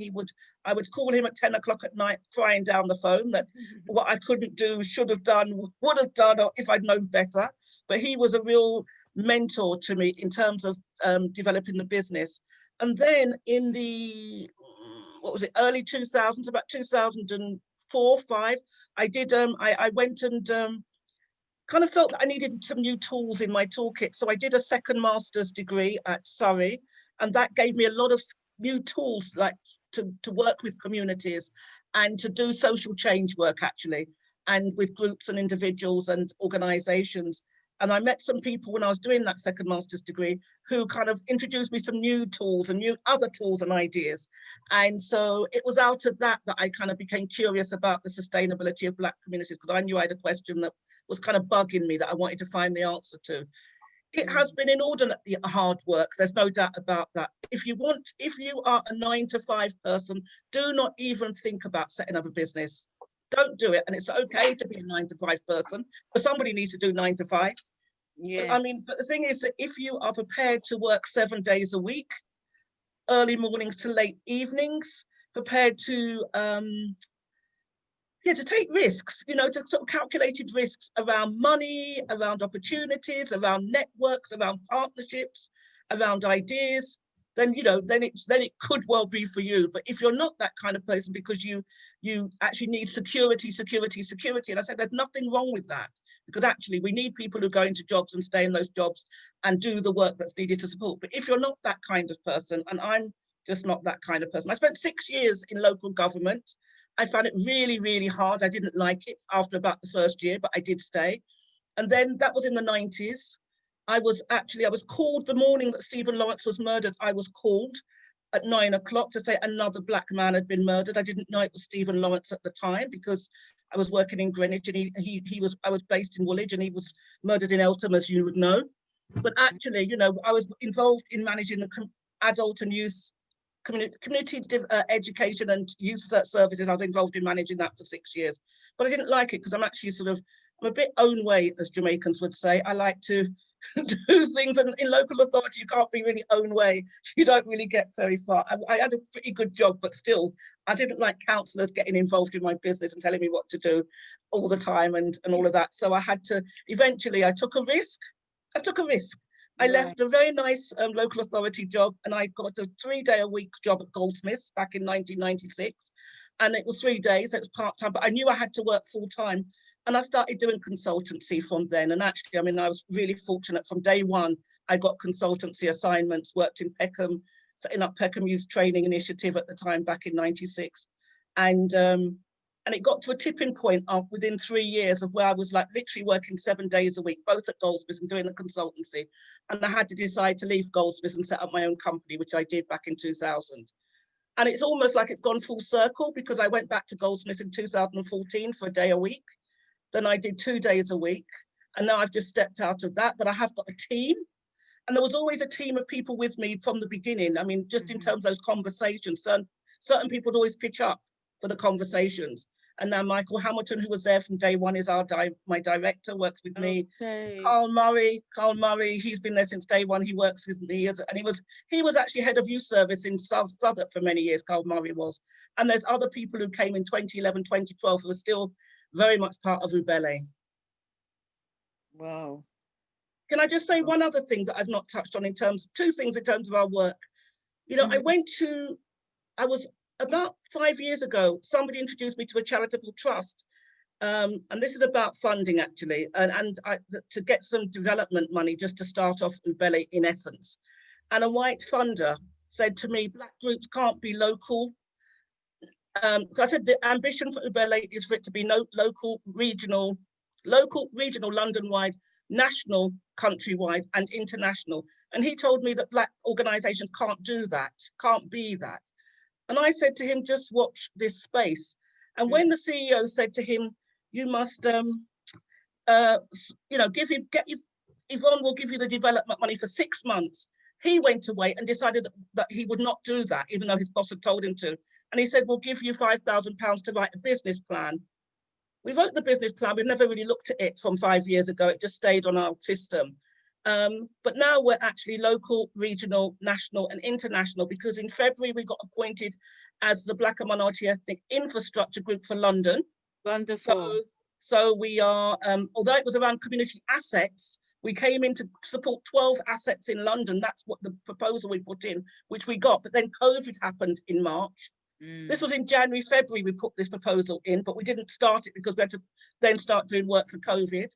We've got national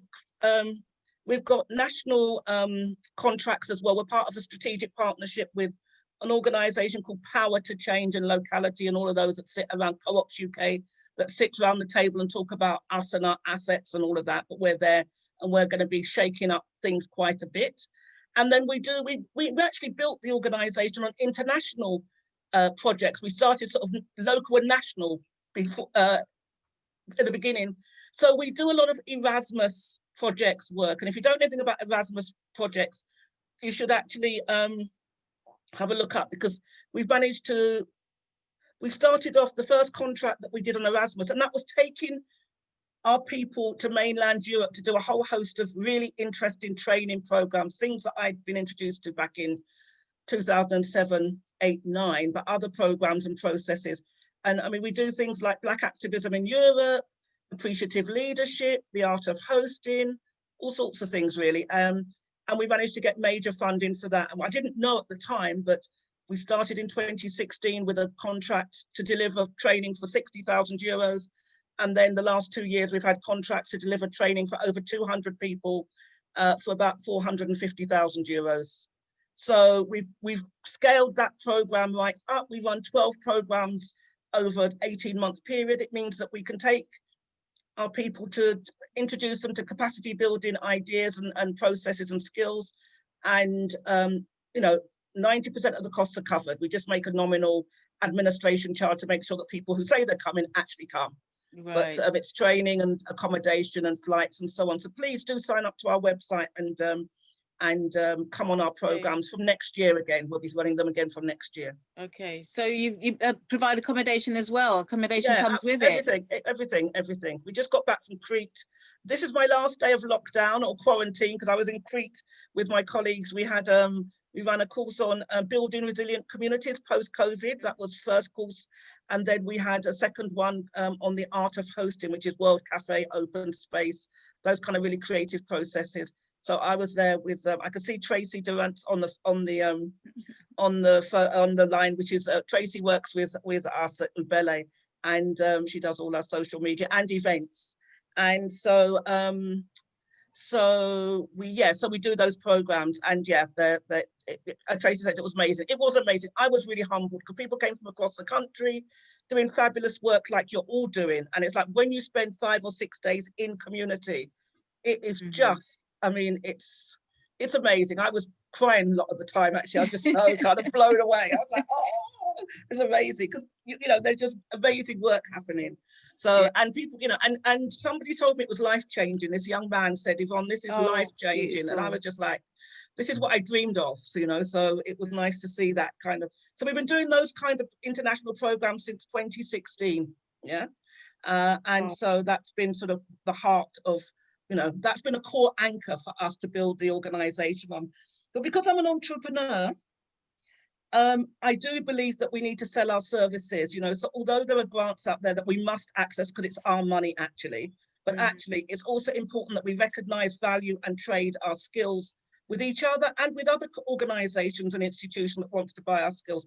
At the moment, everybody wants to buy black, right? There's no doubt about that. I'm sure you've been approached by all sorts of people who are allies, so they say, but, you know, want to kind of collaborate with you. And, you know, part of the challenge is to work out, you know, who's trying to say that they're working with ethnic minority communities, because we know that's been a ploy for many, many, many years. Yes. And who's genuine that you might want to collaborate with. And part of the collaborations we've been able to do during COVID, I mean, a lot of things that we've done during COVID, but we've actually had 2 funds that we've been heavily involved in. The Phoenix Fund, which was $1 million, but we had 22.43 million applications for the Phoenix Fund. It was completely overwhelming. But 1,350 groups from all over the country applied for that. I mean, amazing work that's being done that we've never seen before. And then also we've been involved in another program called Community-Led Organisations Response Fund. And that, again, we had about the same sort of number. That was for about £9.5 million that we gave away. So we've been involved in designing those programs. And with the Phoenix Fund, which is really exciting, it's been Black and minority ethnic leaders who've come together to design the process, to assess the applications, to make the decisions. So really, it's been very, very participatory and you know, insightful, because we can see what our communities are doing and wanting money to do going forward. So that's been really empowering for all of us. Wow. So how did COVID cripple you? I mean, is this you're coming out of it now? I mean, a lot of people haven't been able to come out of it, but you're able to. So how? You know, I had COVID, you know, I had COVID. I had it in March. My daughter took me to Italy for my birthday and early March. And then I came back and 10 days later, I started coughing and I knew that something was wrong. I had tests in July, blood test, and I found that, you know, the results was that I'd had it. And 4 other people in my family have had it, including my brother who was in St Thomas's on a ventilator. So I know, you know, I know what impact it's had both on a personal level and devastated our community countrywide. What happened was, as I said, a few things sort of lined up before COVID for us as Ubele.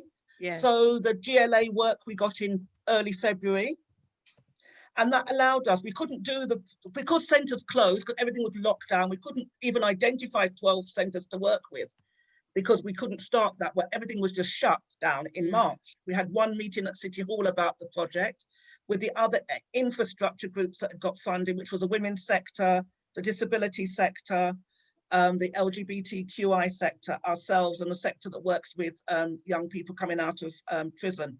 So we all met just once, and that was the end of the projects as we designed them. But we were able to use the first tranche of the money to start doing things like the research that we did around small Black and minority ethnic community organisations and what's going to happen to them under COVID. that piece of research, we didn't know it at the time, which Carl Murray did, and the Charity So White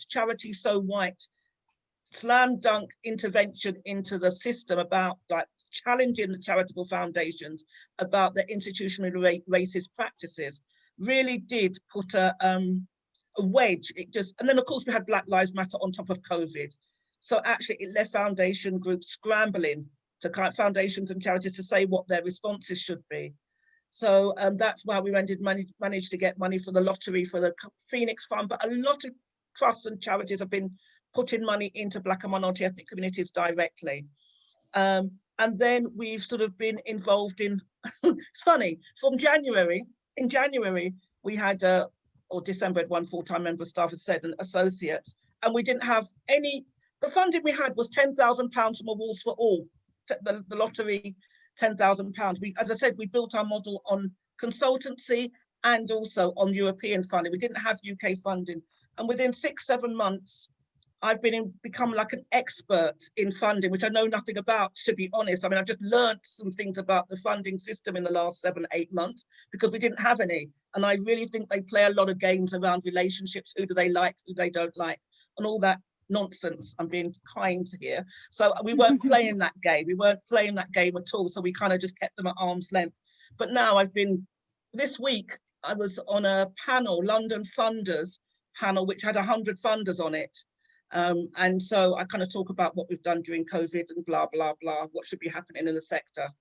But actually, to be honest, because there was a gap, in terms of Black and minority ethnic voice at the national level, ourselves with others have stepped into that gap because somebody had to make some noise about something, because actually our people are suffering and our communities, our children are suffering, our young people are suffering, our males are suffering, our mothers are suffering.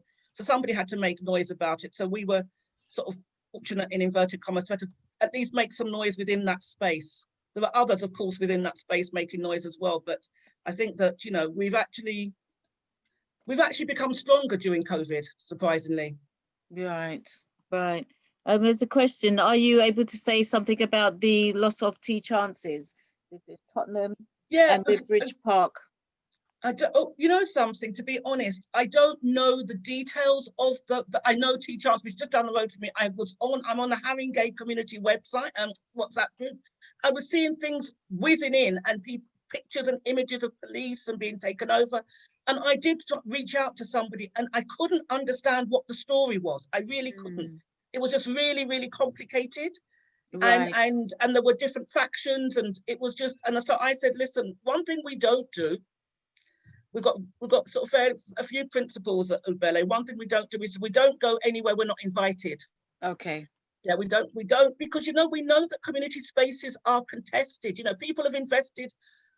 The Lloyd Leon Centre, people have been there 40 years. We're not going to march in there and say, hey, we know how to do this. We wouldn't dare do that, So we actually make sure that, we are invited in, that we kind of spend time getting to know the community that actually have run the space for however long they've run it for, that actually, we can get clarity on the story. We were involved in the West Indian Cultural Centre a bit for probably about 6 months or so, and that's not really over. I mean, we were asked to put a proposal in to help them, and we did, and it's gone a bit silent. But they had a lot of things in Wick, for example. They're still working through the new leadership and management and all sorts of things. So we have to make sure that we work with groups, that we don't actually, we work against them or be seen. We're not territorial. We're not about taking anybody's assets because we know what's happened to our community. We're there to try and walk alongside the community. And because, we've all of us in our community, in our organisation, the elders, because we are intergenerational, we've been involved in community development for 30, 40 years. So we're very experienced, and actually we want to do community wealth building. That's what we're about, community wealth building. Okay. That's our mission. So actually with Bridge Park, again, I don't know the story. I've seen some film footage. I know they've gone to court. I understood that they won part of the case. I don't know what's happened. There are competent people all over our community. We know that. I'm just stating the obvious. Yes. But actually, it's not for us to get involved in those situations unless we're asked explicitly to do so.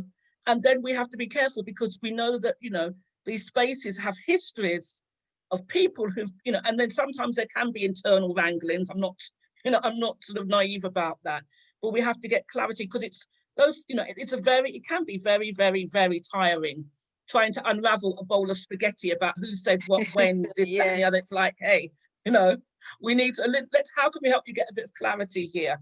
You know, and so we have to we have to be invited in. We have to work with people who are willing to be worked with, you know. Not only do you invite us in, but don't invite us in and then start putting blocks in the way when we ask questions like, how's the bar run? And then people sort of say, okay, you know, like, you know, sort of like, and it's like, oh, like, why has bins not been paid for 12 years for the council? You know, whose name's on the electricity bill? You know, I mean, these are real scenarios I'm giving you, because it's like,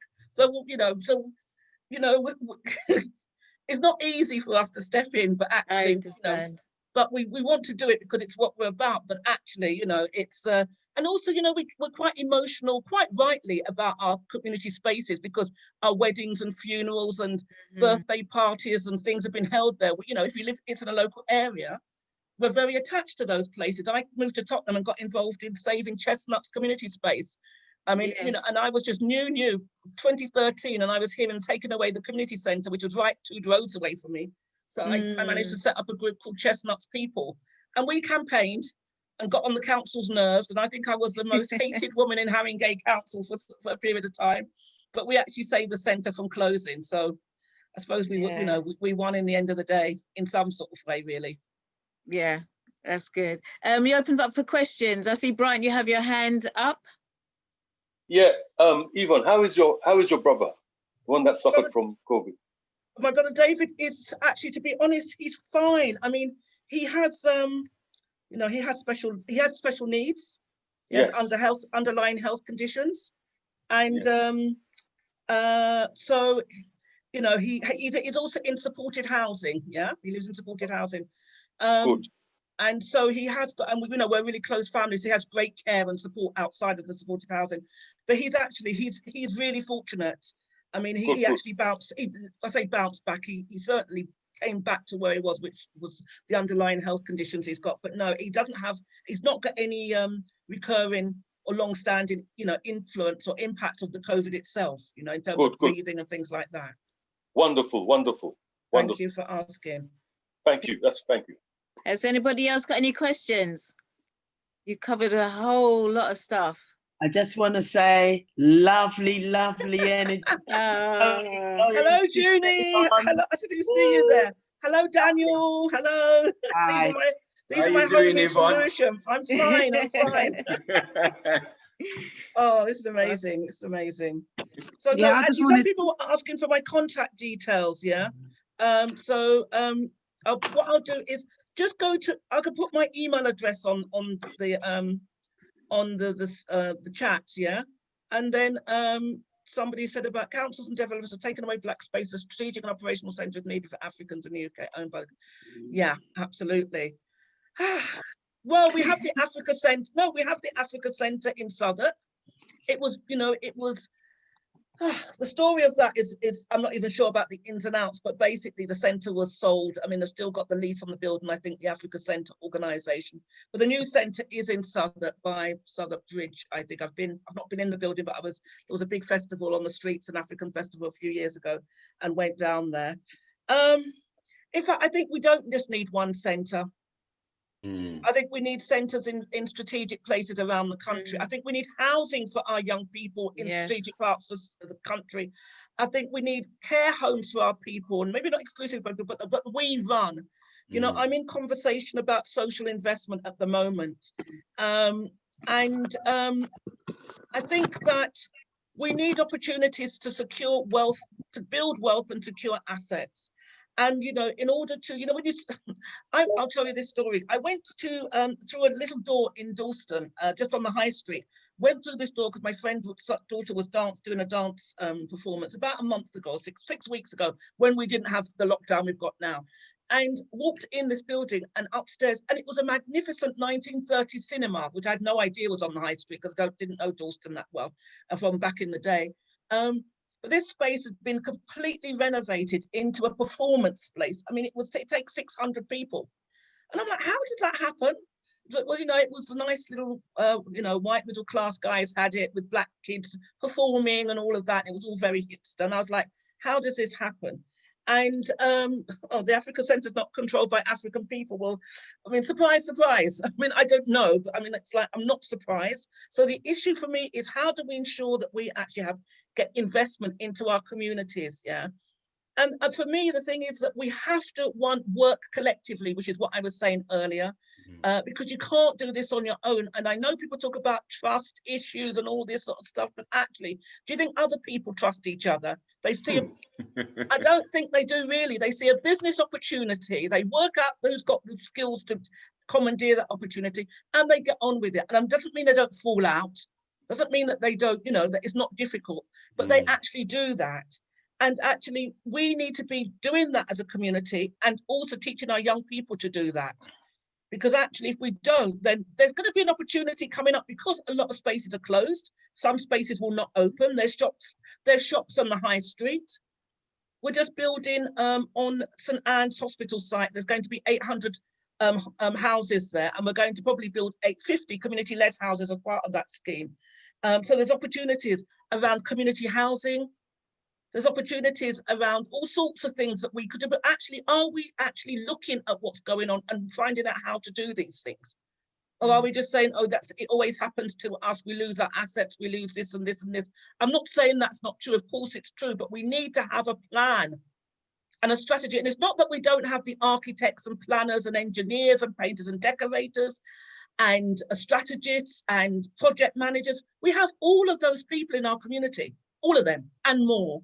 Our accountants and financial planners and lawyers, we have them. So why are we not finding ways to collaborate and build consortia to actually access these, to build these resources for our country? Why are we not doing that? Who are we waiting for to do it for us? Are those at the top table fit to be there? I don't know. The thing is, if they're not fit to be there, we need to boot them out. We need to boot them out. We need to campaign and say, we don't want you there. Yeah. You know, we need to. I mean, I'm sorry, but it's in our hands. Have you not seen people power all over the world at the moment? The young people are rising up and saying they don't want the king of Thailand, they don't want the president of Nigeria, and I mean, come on. As they say, you don't underestimate a group of small people to change the world. It's the only thing that's ever done so. You know? I mean, look at, what's her name? The young woman with the climate change, you know, agenda and activism. She sat on her own, age 15, outside her school, and she's got special needs. And look what's happened. She sat there for week on week until people started joining her, because she had a vision about what she wanted to do and she's determined. You may agree with her or not, but look what she's created in the world, beyond her wildest dreams. And she's now, what, about 17 or 18, I'm not sure, but you know what I mean? Yeah. It takes one person or two people. Do not wait for the masses to join you. Get on and do it, and people will find you if they, you know, if they believe in your vision. Yeah.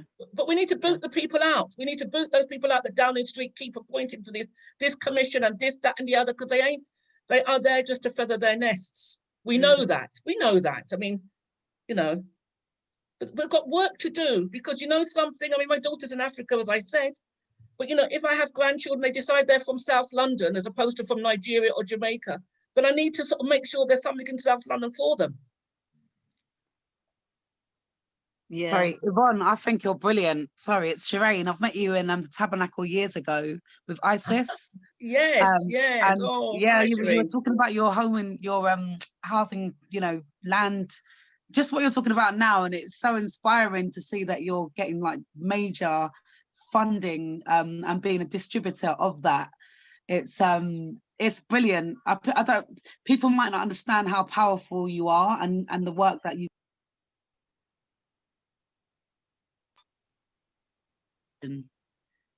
a lot. You were on mute. You were on mute, Shireen. Sorry, my phone just rang. I was saying you're an inspiration. You know, you have to be told you are a powerhouse, and we appreciate you and your work. We're watching from afar, but we really appreciate what you're doing. Well, thank you so much. Thank you. And you know something, what we've got to do, you know, Belay as an organisation, and because of the people who's in it, we're just not about our own, what's the word? About our own, you know, I suppose I'll just say, we're not about ourselves. We're actually a really open community. We're really open. People must come and join if they want to, but also we're about trying to facilitate what people want to do. And also about making sure that other people are at the table. It's not about us. You know, it's really weird because some people who've not met me before and hearing about Belay and Yvonne Feild, which is not my style neither, during COVID, have said, who is she? And I'm like, I'm really glad people say, who is she? Because actually that's really helpful to me. Because if people say it's the same old person, then that's a bit, you know, kind of, but also that I've actually been working in communities for over 40 years. So, you know, I'm really pleased that, you know, in a way, yeah, those questions get asked because I say, well, this is what I've been doing, but actually I'm too busy doing rather than busy perhaps self-promoting, if that's what happens in sometimes. Yeah. But there's work to be done. Come on, community. You know, don't sit there like silent bystanders. We really have to get organized, you know. Black Lives Matter in this country, yes, in the USA, but our young people in this country show that they can organise. Black Lives Matter UK, they raised £1.2 million in basically, you know, in the first 10 days, they raised about £800,000. And they've just announced today that they've set up I think it's a community benefit society to work out how they're going to give that money away, which is great. Yeah, you know, we've got some, you know, those are young people ostensibly. I think the elder is about 40, 45. These are young people that have done that. So we shouldn't just sit on, you know, sit and wait for others to do it for us. There's work to be done, you know. We've got one last question from YV. Oh, thank you very much, Auntie Jean. Thank you for letting me talk. You're my namesake, but I cut my name into YV. So this is nice. I love it. I love it. I often get called Eve by my family, YVE. So YV is lovely. Beautiful. Wonderful, wonderful. I'm enjoying this. Auntie Jean again, amazing team of people, really uplifting beyond what I expected. I'm listening to you and I still feel like a heavy log. I feel like I'm under the weight of all the things I need to do just to stay alive, just to survive, let alone do something as broad and as far reaching as what you do. I don't know, I want to be able to be as effective as what I'm hearing from you, and I know what is needed as a young elder. But what I'm asking, I guess, is how to kind of, I don't know, become an activist and be looking after myself, because I still feel where I am is like I'm just trying to stay alive. I'm trying to find work. I'm trying to study. I'm trying to you know, I'm trying to create a legacy for the future for my family history. I'm trying to live into my creativity. You know, I've got all these things, and then also there's this I guess a massive compassion towards the fact that I've lived. And I know that there's so much need for our community. There's so much need in our community. So maybe other people relate in some respects, how with all these satellite things going on in my own world, how then to also be involved with the community. I think that's what I'm saying. Is it a question? Is it a comment, YV? Is it a reflection? Is it all of those things? It's a lot, but I don't want to drop on you, but that's where I'm thinking at the moment. I think, you know, one thing that I've realized is that this is just, you know, like what I've experienced in my life. In order to make something happen, you know, I mean, I wrote my big question around Ubele in October 2010, which was, what are we going to do? What's our plan B? Which is where I started this story. And it's 10 years of constantly working on this, and certain things convening, sort of kind of falling into place. I believe in serendipity, synchronicity.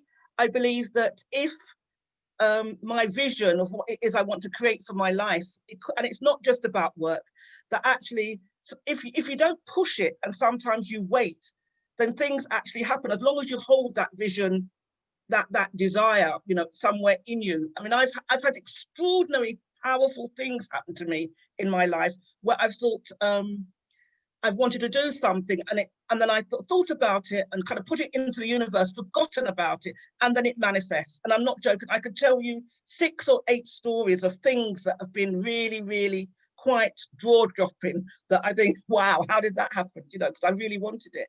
But at the same time, I think we shouldn't be, well, this is me. I think I'm a very impatient person. Right? I think I've got an idea and I want to find out all about it. With the internet, it's great because you can research about what's happening with Maori people in New Zealand around it, or in the southern states of America around it. And and then actually I get a bit tired and I think, oh, I've got too much information, leave it. I think the thing is that, you know, is once you plant a seed just of an idea of something, that actually you should tend it, but not necessarily every day, but you should make sure that you keep watering it. Don't overwater it, you know, as you wouldn't with a seed. Otherwise, the seed is, you know, gonna not grow, or it's gonna grow a bit and then die because you've actually the roots are soggy and they're not going to, you know, they're not going to grow into this healthy plant. But I think when it comes to what it is we want to do, sometimes we choose, like if you take the seed analogy, to plant too many seeds at once. And then you're trying to tend all the seeds, and then you end up maybe with one thing that's grown strong and the rest are kind of like, you know, they're not happening. I think that with Ubele, I've stayed on vision and mission for 10 years. I've been absolutely determined to do this piece of work. I didn't have a blueprint. As I said, I wrote a business plan 5, 6 years ago. We haven't looked at it, but I do have a really strong sense of purpose. I do listen to my intuition. I do follow my hunches about what is right. And also I just intuitively know what I'm kind of supposed to do. So, you know, and so those things have really kept me in good stead. And I don't decide today I'm going to be, you know, go and set up something else and go and do something else and go and do, because it don't work. If Ubele doesn't work, the late age I'm at, I've done my life's work. I'm not going to do anything else. If Ubele doesn't work, I'll decide to walk away from it, whatever, because actually I've put 10 years into it and it's growing and it's manifesting. You've done wonderful. You've done absolutely wonderful. And I thank you so much. You know, we're going to have to move on. So thank you, Yvonne. Thanks for having me. And I'm not going to stay with you this evening, but I will join you another evening. Thank you so much for the time and space to talk to you. Thank you. Thank you. Wonderful. Thanks, Yvonne. Thank you. You've been great. Thank you. Thank you. Thank you. Okay. And we're going to move quickly on to our next presentation. We have our brother Daniel Pink in the house. Yee! And Daniel is going to be talking about Ubuntu learning, leadership and community, and our work with the children. So Daniel, how are you, beloved? The screen is now yours. Welcome. I'm good. How are you? I know beloved, you're fresh from your own screen Zoom event. So thank you for joining us. I think this Zoom thing has become one of the best things that has ever happened to us, because it's allowed us to connect with each other in many, many different ways. And you know, the only thing that I miss is the physical meeting up. But you know, let's work with it until it starts to change and we bring about the reality that we want for ourselves. And you know, it's great to see people like Yvonne Feild, because I know Yvonne for a long time, and to see her still doing out there, soldiering, doing her work, you know, honor and respect to every single person who is here. And Yvonne, keep on doing what you're doing. Keep on doing what you're doing. And you too. We'll try, beloved. We'll try. We're not going to stop until the work doesn't finish, until you go down in the ground. That's true. That's when your work is done. There's no me I go retire and sit down in the sun and all them thing there. No. We work until our day is done. But thank you, Auntie Jean, for asking me to be here. It really is an honor and a privilege, and you know, honor to you for all the hard work that you do. And it's great because we also work with you from time to time, whether it's to go away on a little residential and go and chill out and just relax. You know, it's real fun. So thank you for being in my life. Thank you. I really appreciate it. Thank you so much. And before I kind of get into what Ubuntu learning, leadership and community does, I just want to honor other people who have also helped us to be what we are. We have a sister Sarah Chambers with Oaks and Acorns in Harmony. Yes. A fantastic sister. You know, we work very closely together, and, you know, we have to honor her because, you know, as we say in Jamaica, many hand make light work. That's right. So, you know, just want to say, Sarah, when I'm talking about this presentation, it's about you too. Also to say big honor to Junie Muhammad, because Junie Muhammad has been, you know, the backbone of Ubuntu for years and has kept us going, kept us strong. And she deals with all the mental health aspect, as many of you might know about the things that she does. So I just want to thank Junie, and Junie's going to be part of this presentation this evening. So I hope I can do it some kind of justice and share with you about what Ubuntu does. So I think we got to share screen and do some kind of magic in terms of this presentation. So I hope I get it right. So bear with me, but you'll have to share your screen so that I can get my presentation up. Okay.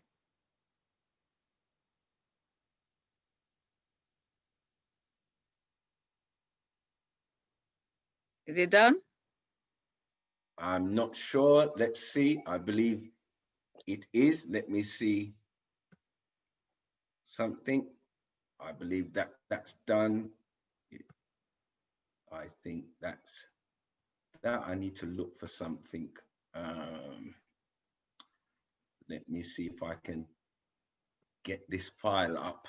That's what I want to do. One moment, bear with me. How did your event go? Oh man, it was fantastic. Can you see anything? No, just you.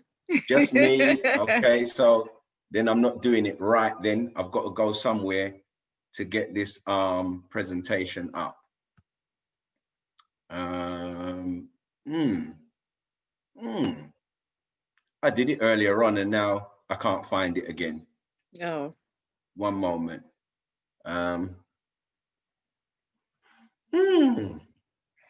Why can't I find my presentation? Okay. I'm trying to do something here. Let's see. If I go into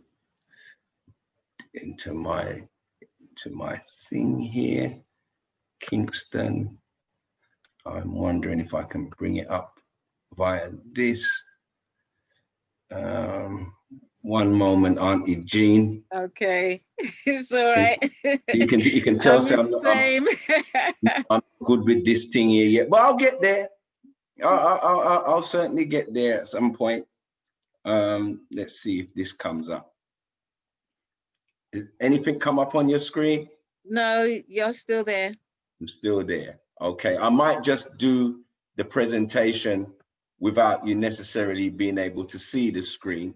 But, are you sharing the screen, Daniel? I want to share the screen, yeah. Yeah, well, you have to click share the screen. Let me do my thing. I've got to click share screen. Yeah, you. Okay, so I'm on share screen here now, Kamal. And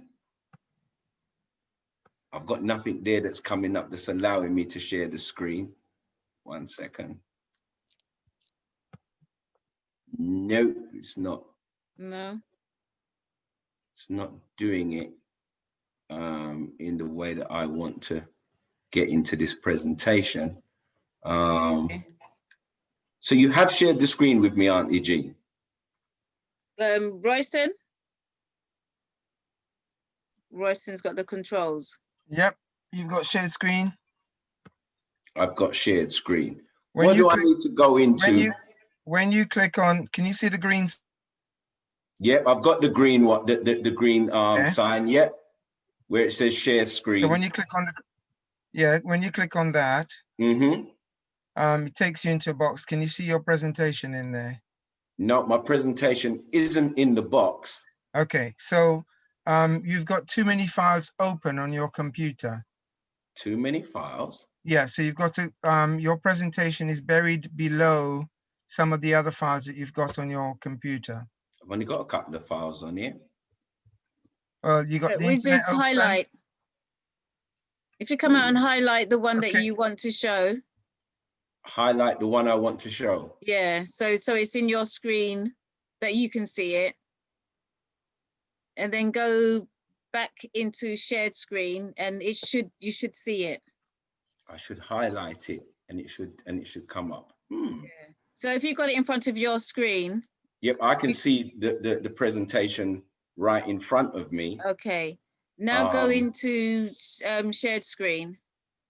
Now go into shared screen. Okay. And can you see it now? No. You can't see it. No, I can't see it at the moment. So Daniel. Yes. Go back and close some of the other files that you've got open, please. I don't believe let me go in here and have a look. Let me see. I'm closing that.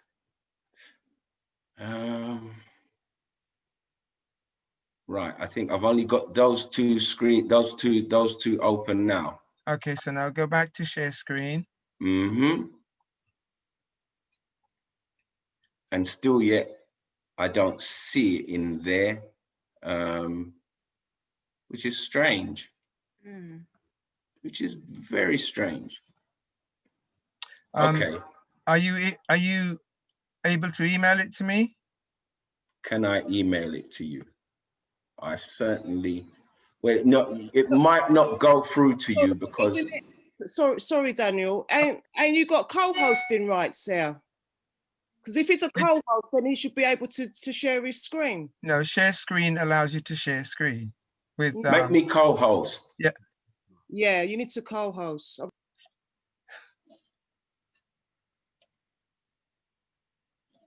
Did you make me co-host? It might be easier if you do make him co-host. Yeah. So you've made me co-host, Royston? Yeah, you're co-host now. I can see that. Yeah, you are. Okay. Well, Daniel, you should be able to find this file. And it's still not giving me where my presentation is. And I'm quite surprised that it's not there. Hold on 1 second. Yay, you see it. You got it? No, we haven't. We can see your shared screen. We can see you sharing your screen, but we can't see what your presentation is. You can't see the presentation? No. Okay, so for the first time, you've clicked on share screen that allows us to see that you're sharing your screen. Yep. So this has happened for the first time, but your presentation needs to be, if you go back. Go back. So stop sharing. Stop sharing, 1 second. All right. And click on share screen. Can you see your presentation in any of those? Got it now, brother. Right, double click on that. I've double clicked it. Yes, we can see it now. Good. Good. Thank you, Royston. It's okay. Thank you very much. Let me just do this and hopefully you could be able to see. So you can see the screen now. Yes, yes. Lovely. Thank you. Sorry for holding you up. But our organization is called Ubuntu Social Living Network Interventions in Schools. And we've been working in the London Borough of Lewisham for well over 15 years. I grew up in the borough of Lewisham, went to primary school here, went to secondary school here, went to university here, went to the blues dance and the shubeen here, do all kind of badness here and all kind of things here. But what I recognized as a youngster growing up was the way that we were dealt with as children and the racism that we kind of suffered. And many of the people that I knew growing up who lost their lives, passed away in many different forms, really made me question myself and look at what was going on for us as African Caribbean people. And so with a brother named Dr. Ian Phillips and myself and Junie Mohammed, we came together and formulated Ubuntu, which was out of another piece of work that we were doing many years ago. But we decided that we wanted to work with African Caribbean children because we understood what was going on with African Caribbean children, and we knew what needed to be done. And we have been doing that very successfully over the years and continue to keep doing that. So this is the reason why we do the work, and Junie is also part of it. So let me move to the next slide. Ubuntu Leadership Program, loving life, learning and community. That is what we are about. We love life, we love learning, and we 100% love our community. Ubuntu Leadership Program really is about an inspiring personal leadership program for pupils in schools and in the community. And we like to work in diverse social settings where we can deliver education in a way that makes young people feel good. As part of that, we used to work with Family Health ISIS that used to be in Catford and moved up to Lee. And we were there working with them for many, many years, having the support of people like Estella Weston and all the services that were around to help us to do some of the work that we were doing. And one of the things that was really great with working with our young people, which kept us together because it was about social education, was we always had hot cooked food. And by having hot cooked food, our children were well fed, they were well looked after, but it also gave them the ability to reflect and look at themselves and challenge themselves. But we also created opportunities for those young people in every aspect in the borough to be able to participate and showcase what they can do. I'm sure Junie will like to say something about those kind of things that we did to our children. The children that we were working with, they were like our own children that we gave birth to, because we didn't just deliver a short program with them. We worked with them from they were 12 right up until to this day. We're still in communication with them and they're doing many different things. And one of our emphasis was that young people can do great things. And our program was inspired that they can do great things. And our vision was to see them holding positive identities, effective in building relationships, and at ease in any environment.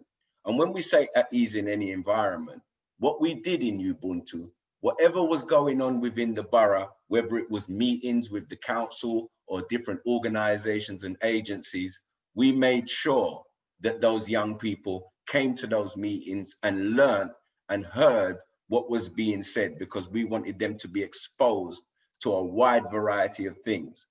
And so we like them to be able to feel at ease in varied environments, achieving success, and actively engaged in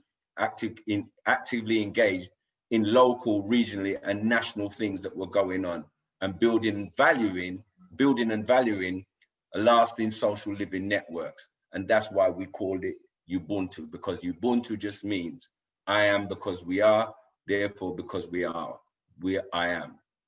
Our programming employs strategies to reduce high incidence of school underperformance, exclusions amongst African Caribbean young people, mental illness and family stress, poor sexual health and relationships, and involvement in criminal activity, incarceration and recidivism. The energies and motivations were working with the positive energies of young people.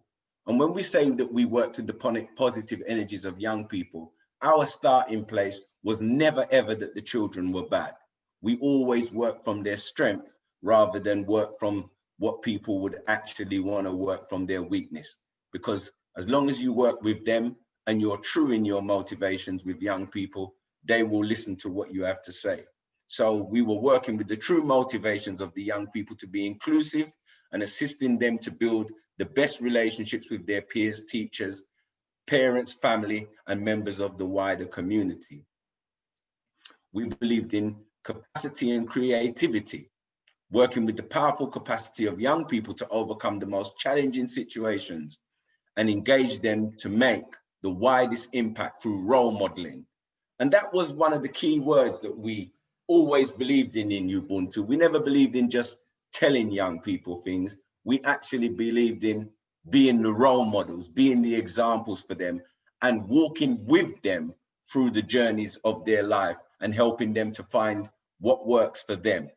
And so we believed in successful living, education, and we believed in the leadership qualities and working with those creativities of the young people to find value in personal solutions and formations, advocate, promote their best interest towards successful and happy life.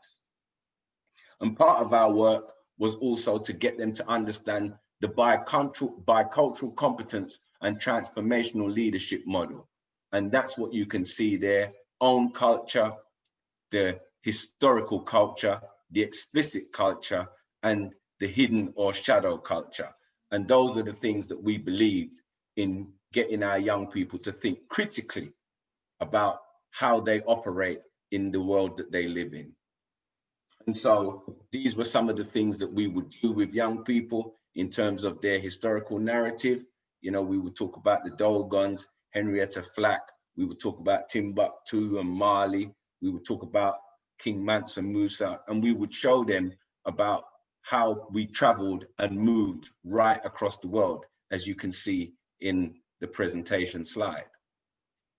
Our program inspires pupils to be successful in school, develop leadership qualities, and have influence with peers and adults.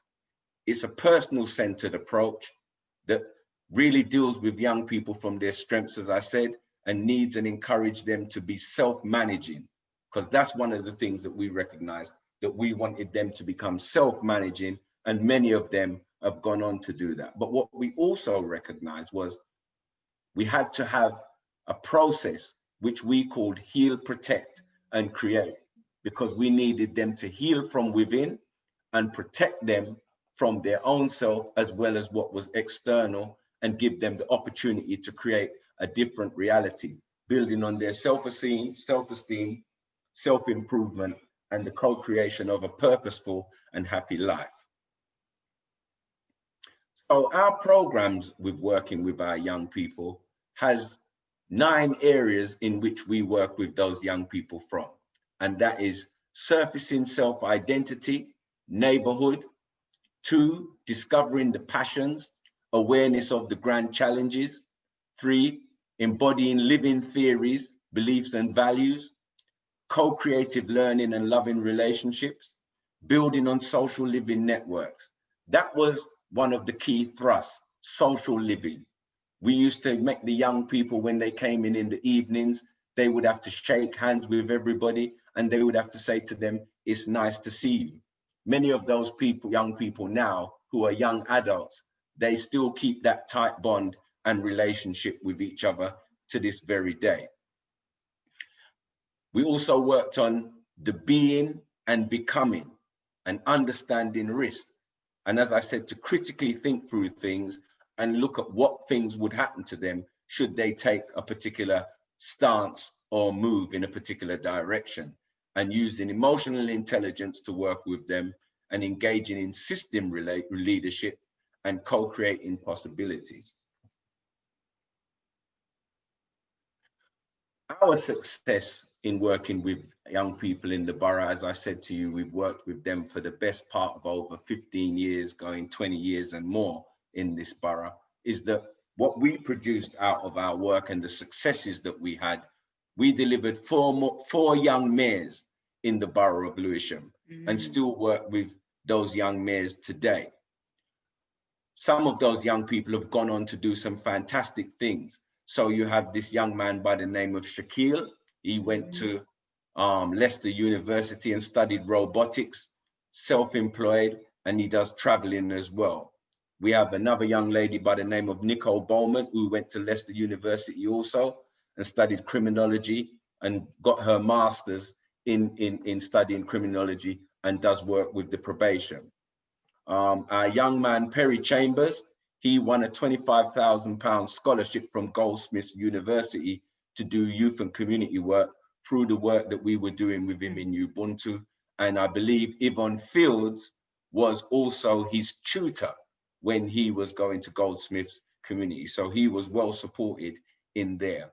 And you have a young man by the name of Chiesa de Souza, who's gone on to become a design management and graphic design.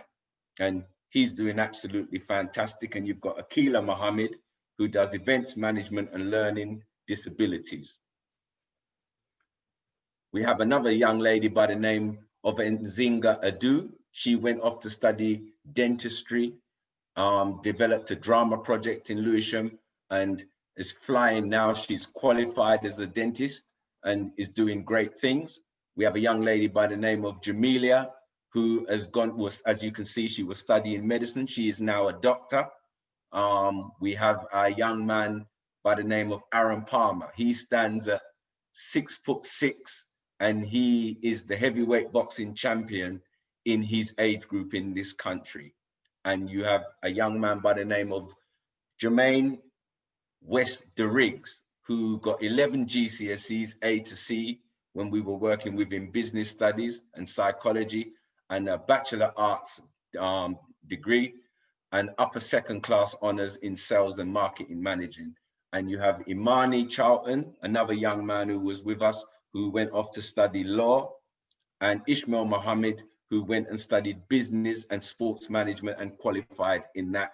And we have a young lady by the name of Ukela Campbell, who went and done project management and well-being for young women. And she now runs her own organization called Strictly Queens. And if you ever see that organization that she does, that she runs, it's absolutely amazing, the work that she is producing. You have Naila Mohammed, who's studying anthropology and sociology. And you have peer mentors such as Janelle Charles and Callum Reddish. Callum Reddish is also a director of Ubuntu and runs a thing called Discussion Thursdays. And we have a young man by the name of Chidiburn Nzuma, who is now a mental health psychologist. And many, many more young people that we can't put everybody up here, otherwise we'll be here till next week telling you all kind of things. But you know, one of the things that I like to do is honor them and let you hear what they have to say about their experience in being involved with Ubuntu. So please listen carefully. Greetings, my name is Jermaine. I'm 25 years old. I've been part of Ubuntu for 10 years, or over 10 years now. I'm 13 years, so it's been a very, very long time. But within that time, I've learned so much from Ubuntu. I can honestly say I don't think I'd be where I'm at today without Ubuntu. There was a lot of distractions growing up. Even worse, my mum was a single parent as well, so it wasn't easy. It wasn't easy for her. So Ubuntu actually provided me with that guidance, and it helped me actually learn about self-love, learn about what our people actually achieved throughout the history. So that gave me self-confidence to develop a motivation to achieve great things. I learned failure was not an option. It also taught me I am because we are, which is all about unity. In terms of unity, it's all about giving to the community, giving to the people and your family as well. So it actually helps me so much. My apologies for that. And then we have a young lady by the name of Janelle. So I'm Janelle, and I am 25 years old and I live in Lewisham. I am a part of Ubuntu Social Living Networks, which is a powerful organisation that supports young Black people. I was blessed to be a part of that programme for 10 years. Since the age of 12, I became part of that programme. When I first began and when I first started, I was a street child. Like, I wasn't respectful, I didn't respect myself. I was going through a lot at that time, and I was influenced by the streets. I was influenced by the wrong people. I was wrong with wrong type of peers, and I think that really made me stay negative. But when I became to Ubuntu, it absolutely opened my mind. And the people that I was around, they was also going through the same things. So they have also been able to change their life by going to Ubuntu. And it is an absolutely amazing leadership program where you can be able to express yourself. You're supported by the right people. You learn a lot about yourself, your history, where you come from. These aren't things that are taught in schools. And at the end of the day, Ubuntu is that place where you can learn all these things that you need to know about yourself, about society, about the community. We sit together as a family, and Ubuntu for me has now given me opportunities to work with young people. I've realised my full potential by going to Ubuntu, and now that I have opportunities to help other young people that's been in my position, and now I'm currently setting up my own business to support young people that's been through mental health, like through trauma, abuse. I now have all these ideas by coming to Ubuntu, and being able to be a part of that organisation is something that has absolutely blessed me. And any young person that goes there will receive the right type of support, will learn a lot about themselves, will become more positive within themselves, and be surrounded by the right type of people that can really help you achieve. And I honestly wouldn't be where I am today if it wasn't for Ubuntu. Oh, thank you. One moment. And lastly. Hi, my name is Shaquille Campbell. I'm 22 years of age and I work with an insurance broker company. I do software developing and testing. And I've been with Ubuntu since the very beginning. You know, they've taught me so much, and there's so many lessons and values that I've got from being a part of that organization. You know, from learning how to communicate better, from just being motivated, just trying to find skills to better myself and my future. And it's helped me along my journey, even through university. I've been able to work very hard, and through the dedication and the support team, I was able to graduate with a first-class honours, which I'm very, very happy with. And I can just solely base it down to the support network that was always given, and just the values that was instilled in myself to be the best version of yourself and always apply yourself in the highest way possible. It's expanded our minds in so many ways, and I can definitely say that there's so many individuals that think the same way that I do, and it's helped them out in such a big way in their life. Well done. So that's Ubuntu, and those are some of the young people that we've worked with. And as I said, there are many others, and Sarah Chambers also has some children who are absolutely fantastic in Oaks and Acorns. And that's the reason why we say, I am because we are, therefore because we are, I am. And that's why we will continue to work with our children to give them the best that they can get. But it's not just a little short run. You've got to be prepared to be in for the long haul. And these children are still around us today as young adults doing magnificent things. And I just wanted to share that with you in terms of the work that we've been doing in Ubuntu. And, you know, going back to what Yvonne Feild was talking about, we have to get up and do something for ourselves today. Mm-hmm. The time is now. And, you know, we have to make sure that we work together, because we don't have no more time for us to be fooling around with each other, messing around with each other, because it isn't about individual pursuit over the whole. It's got to be about the individual pursuit through the whole, by the whole, with the whole, so that we can then make the journey that we need to make and be successful as a people. And I would just like to hand over to Junie, because she has to say something about this work. It's not just about me, it's about all of us together. So Junie, I'd like to hand on to you, please, beloved. Good evening, everyone. Good evening. You know what? The children have said it all for me. But thank you, Daniel. But just to say, really, there's something about when you're a part of a powerful team, and Kamal will be there, and you won't hear much from him. But he is integral to the team. And a lot of us do things behind the scenes that are very pertinent to make it happen the way that it happens. And that we all come from very powerful families that love our community. And we've got that spirit, and it allows us to go forward in as warriors, beloved, warrior activists, and keep energizing and recreate ourselves. And I think, so I wanted to just say that, because I think often people think, oh, these things just happen. No, you know, our parents before us had this dream. So I just wanted to say that. And just to quickly add to what Daniel said, we've worked with a sense of connecting young people in themselves.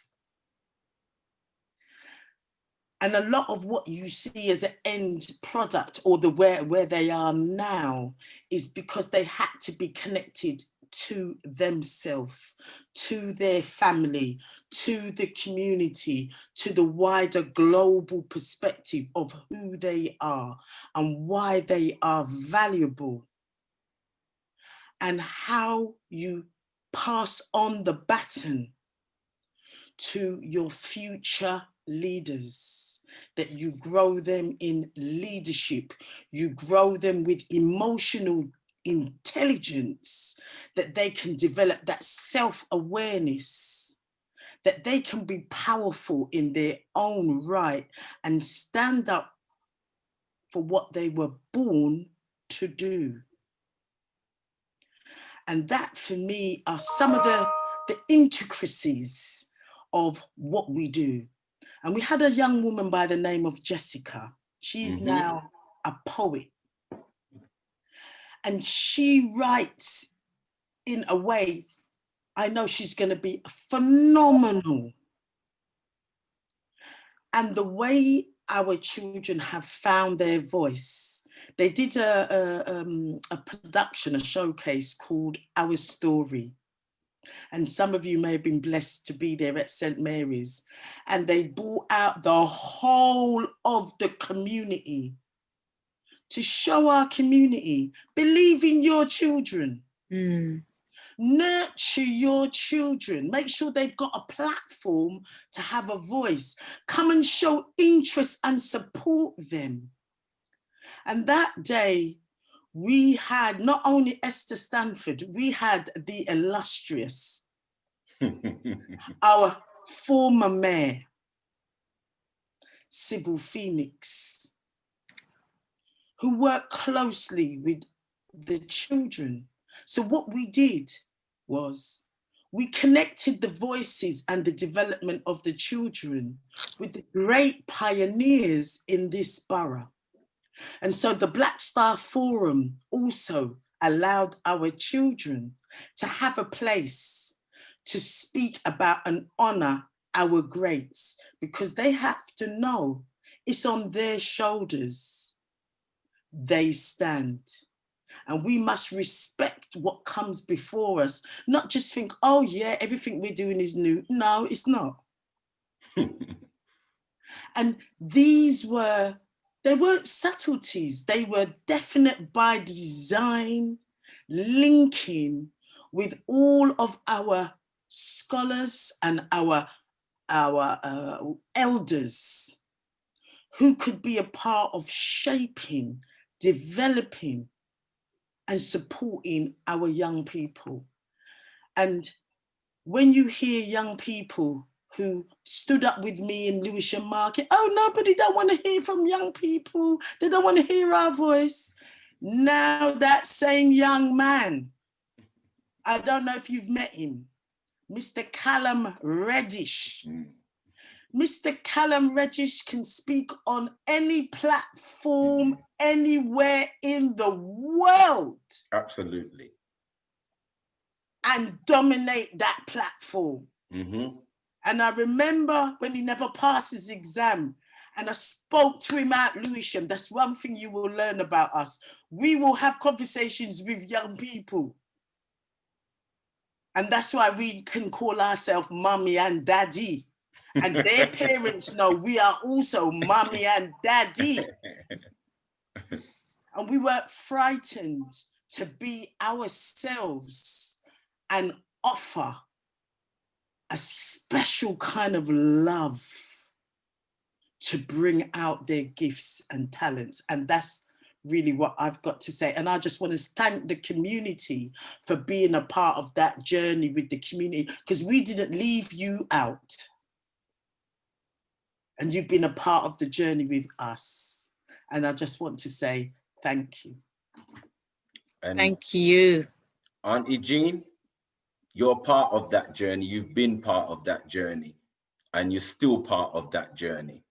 And we want to thank you and everybody else that has helped us to do what we've been doing. And what Junie has just said to you is not a lie. The things that we did in Ubuntu, we did them deliberately. They weren't some little haphazard kind of thing. We meant to do them. And we taught our children to fear no one. And that didn't matter whether it was black man, Chinese man, Indian man, white man. They could hold their own with them and feel no way. And this is the kind of thing in terms of leadership that we're talking about with our children, that they shouldn't be afraid. Because if you messed about with any of them when they were around us in their young age, we would eat you alive because we didn't want nobody messing around with them. And still to this very day, we don't want nobody messing around with them, and we don't want nobody messing around with us, because life is precious and we cannot afford to sell one another down the drain when it concerns the future of us as a people in this place called England that has no love for you and has no love for me. And so let us all remember that people died in order for us to be here. And we cannot afford for us in this time to mess about with the lives of our children, our family, or our community. And that is where our heart is, and we will continue to be that way. I don't know if my brother Kamal wants to finish off saying anything, because you know you don't see him very much, but he's always around. It'd be lovely to hear from him. He's always around. Brother Kamal, are you there? I'm here. I don't know why you guys are choosing to put me on the spot. You guys have said it all. There's not much else to say. Like the journey's been good. The journey's been great. I love the work that we do, and long may it continue. This time, this moment has made, you know, some of the things that we normally do a bit difficult, just because in terms that we're not able to meet and be around each other, but the work still continues. A lot of the work that we're doing now is, you know, online, but also Daniel and myself do a schools program, so we're in the schools, still running the program in school. So we'll continue to do that. We'll continue to do the work as best as possible. And you know, yeah, like everybody said, thanks for everybody for the support. And thank you to Daniel and Junie for inviting me into the family, and you know, like I said, long may it continue. So yeah, thanks. That's all I have to say. And I think lastly, Auntie Jean, because I can't leave her out. I can't leave her out. Sarah, if you're there, please, you know, share that beautiful voice of yours, because this is a sister. Please do. This is a sister that does homeschooling. And when you see how she has homeschooled her children, they are some giants. They're beautiful.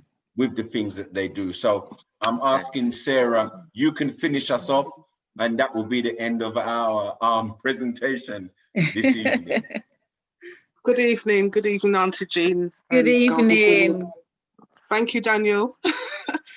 I'm going to repeat Kamal's words and ask you, why did you choose to put me on the spot? Because you brought up some great children who are doing great things. And so you must be acknowledged for the things that you're doing, and the commitment and the conviction that you have for your children to become the way they are. And we love them, and we will fight for them until the death. Well, I appreciate that, but you know, I'm pleased to be part of the Ubuntu family, and I speak on behalf of the 3 children, and I know that they've learned so much from, you know, from yourself and Junie and Kamal, and hurry up, COVID. We want to get back to our Wednesday night meetups. In there. So that's all from me. Thank you. So thank you, Auntie Jean. I think I Thank haven't you. got anything more to say. Thank you, and thank Kamal as well, because he's helped me out a couple of times as well when I've done the fundraisers. So a big thank you to Kamal too. Yeah, so, no problem. Thank no problem, you. Reggie. Yeah. Oh, brilliant, brilliant. I see Marlene had a question up. We're going to have to make it quick, Marlene. You had your hand up? Hi. Yes. I just wanted to ask, how do you get the children? Where do you get them from? How do they get to know about you? Is it similar to West Side, East Side organization? Is very similar in many ways. Very, very similar. And we work very closely with West Side Academy, with Brother Andrew Mohammed. He's like our hip bone. So, you know, we work very closely in that way. That's how we do it. And the children, how do you recruit them? The children genuinely either come through word of mouth and people who we know in schools who work with children who will contact us, and parents who will contact us, because we're out there. You can find us on Instagram, you can find us on Twitter. That's where you'll generally find us, and you'll find us also on Facebook. So that's generally where you will find us. Okay, yeah. I've heard your name, but I didn't know if you done what exactly the sort of work you done. Yeah, that's the places that you will genuinely tend to find us. Just to add, that we do a thing called Coffee Saturday, which the second Saturday of every month, parents come along and we sit down and talk about the issues affecting parents, and we look at how we can support each other, because we recognize that every skill that we need to help ourselves is in the room. And that's the second Saturday of every month. And out of Coffee Saturday, you have a group called the Lewisham Education Group, who right now is challenging Lewisham Council in terms of what is happening with our children in terms of education. Because in 2017, they had a report written, which was called the Lewisham Education Commission Report, that highlighted that 84% of our children in the secondary schools in the borough of Lewisham cannot attain 5 GCSEs, including A to C in maths and English. That is numbers now, but only 16% get that.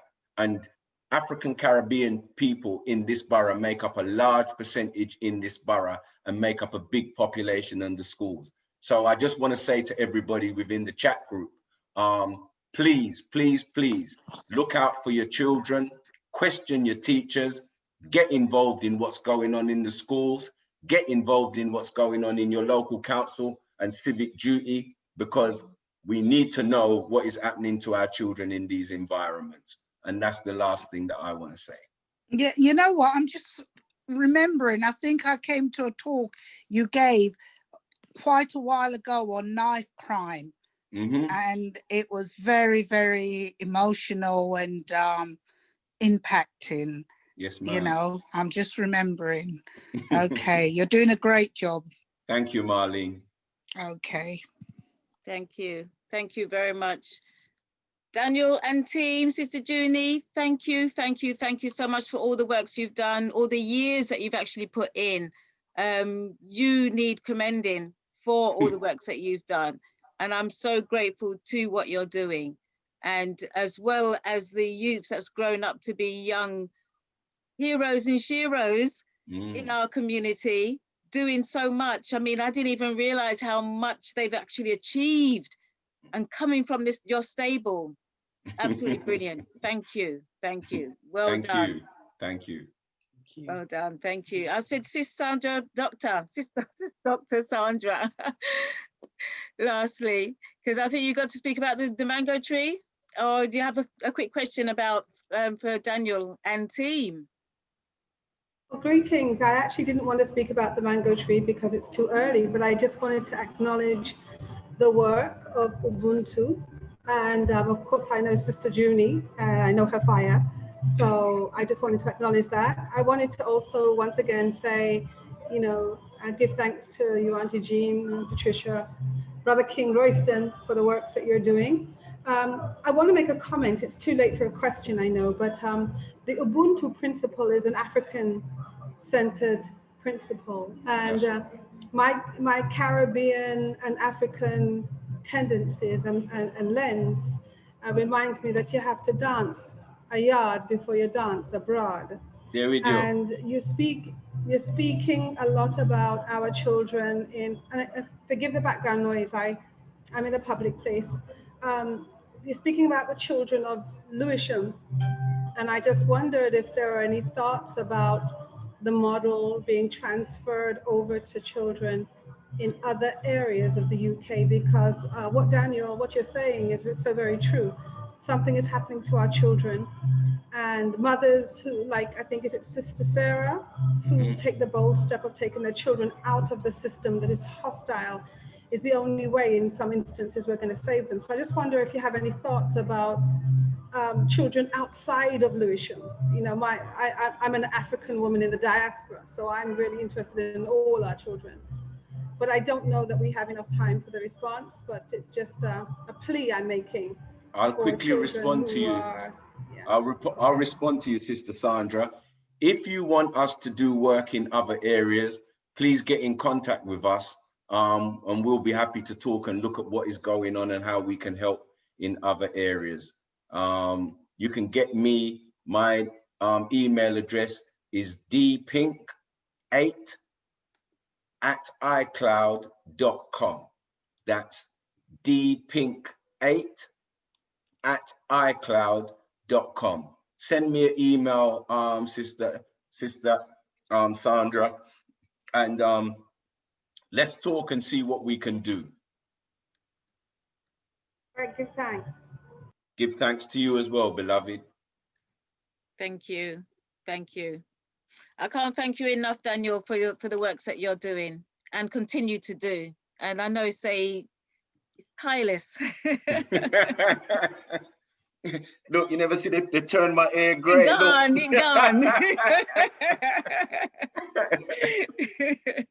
Okay. Thank you very much. Thank you. A big thank you to Yvonne Feild. I did put Yvonne's details in the chat because I think somebody was asking that she didn't leave her details. I put her email address and I put her website details in there. Daniel, can you put your details in there as well? I've done it. Oh, wonderful. Thank you, Junie. and don't forget, Junie does a thing called front room therapies. Because she works with our community, healing our community. And so she does a thing called front room therapies. I think she's put that in the group where you can get in contact with her. Get in contact with her. Okay, you put your details in, Junie? Do it long time. Okay. Long time. That's cool. That's cool. And also a big thank you to our sister who started off our procession today, Sister Naima. If I said that right, I hope I have. And if I haven't, forgive me. Big thank you to everybody who's joined us this evening. Big thank you again to Brother Daniel and your team, Sister Junie, and your team, because I know, say, you work together and also you do your other things as well. So big thank you. Big rise up to all the works that you do. And to tell you the truth, I don't know how you keep doing it. But a big thank you. All right, and you can join us all next week, Friday, the same time between 7 o'clock and 10. And also you'll join the African Culture Market next week, Sunday, between 7 o'clock and 10 as well.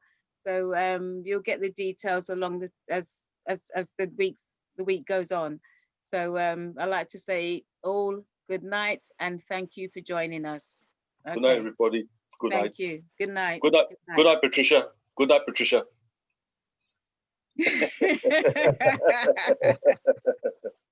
All right, Jean, take care. Good night. Good night, everyone. Take care. Good night. Good night, everybody. Good night. Good night. Good night. God bless. Good night, everybody. Good night. Thank you for joining us. Likewise. Good night, all. Good night. Good night, Jackie. Right. All right, Royston. Monday, yeah. Yeah, Bye, hang Royston. on. Good night. Thank Man. you, Royston Yeah. and everyone. Bye. Bye-bye, Bye, Sis Ya. bye, everybody. Good Good night. night, everybody. Good night. Okay.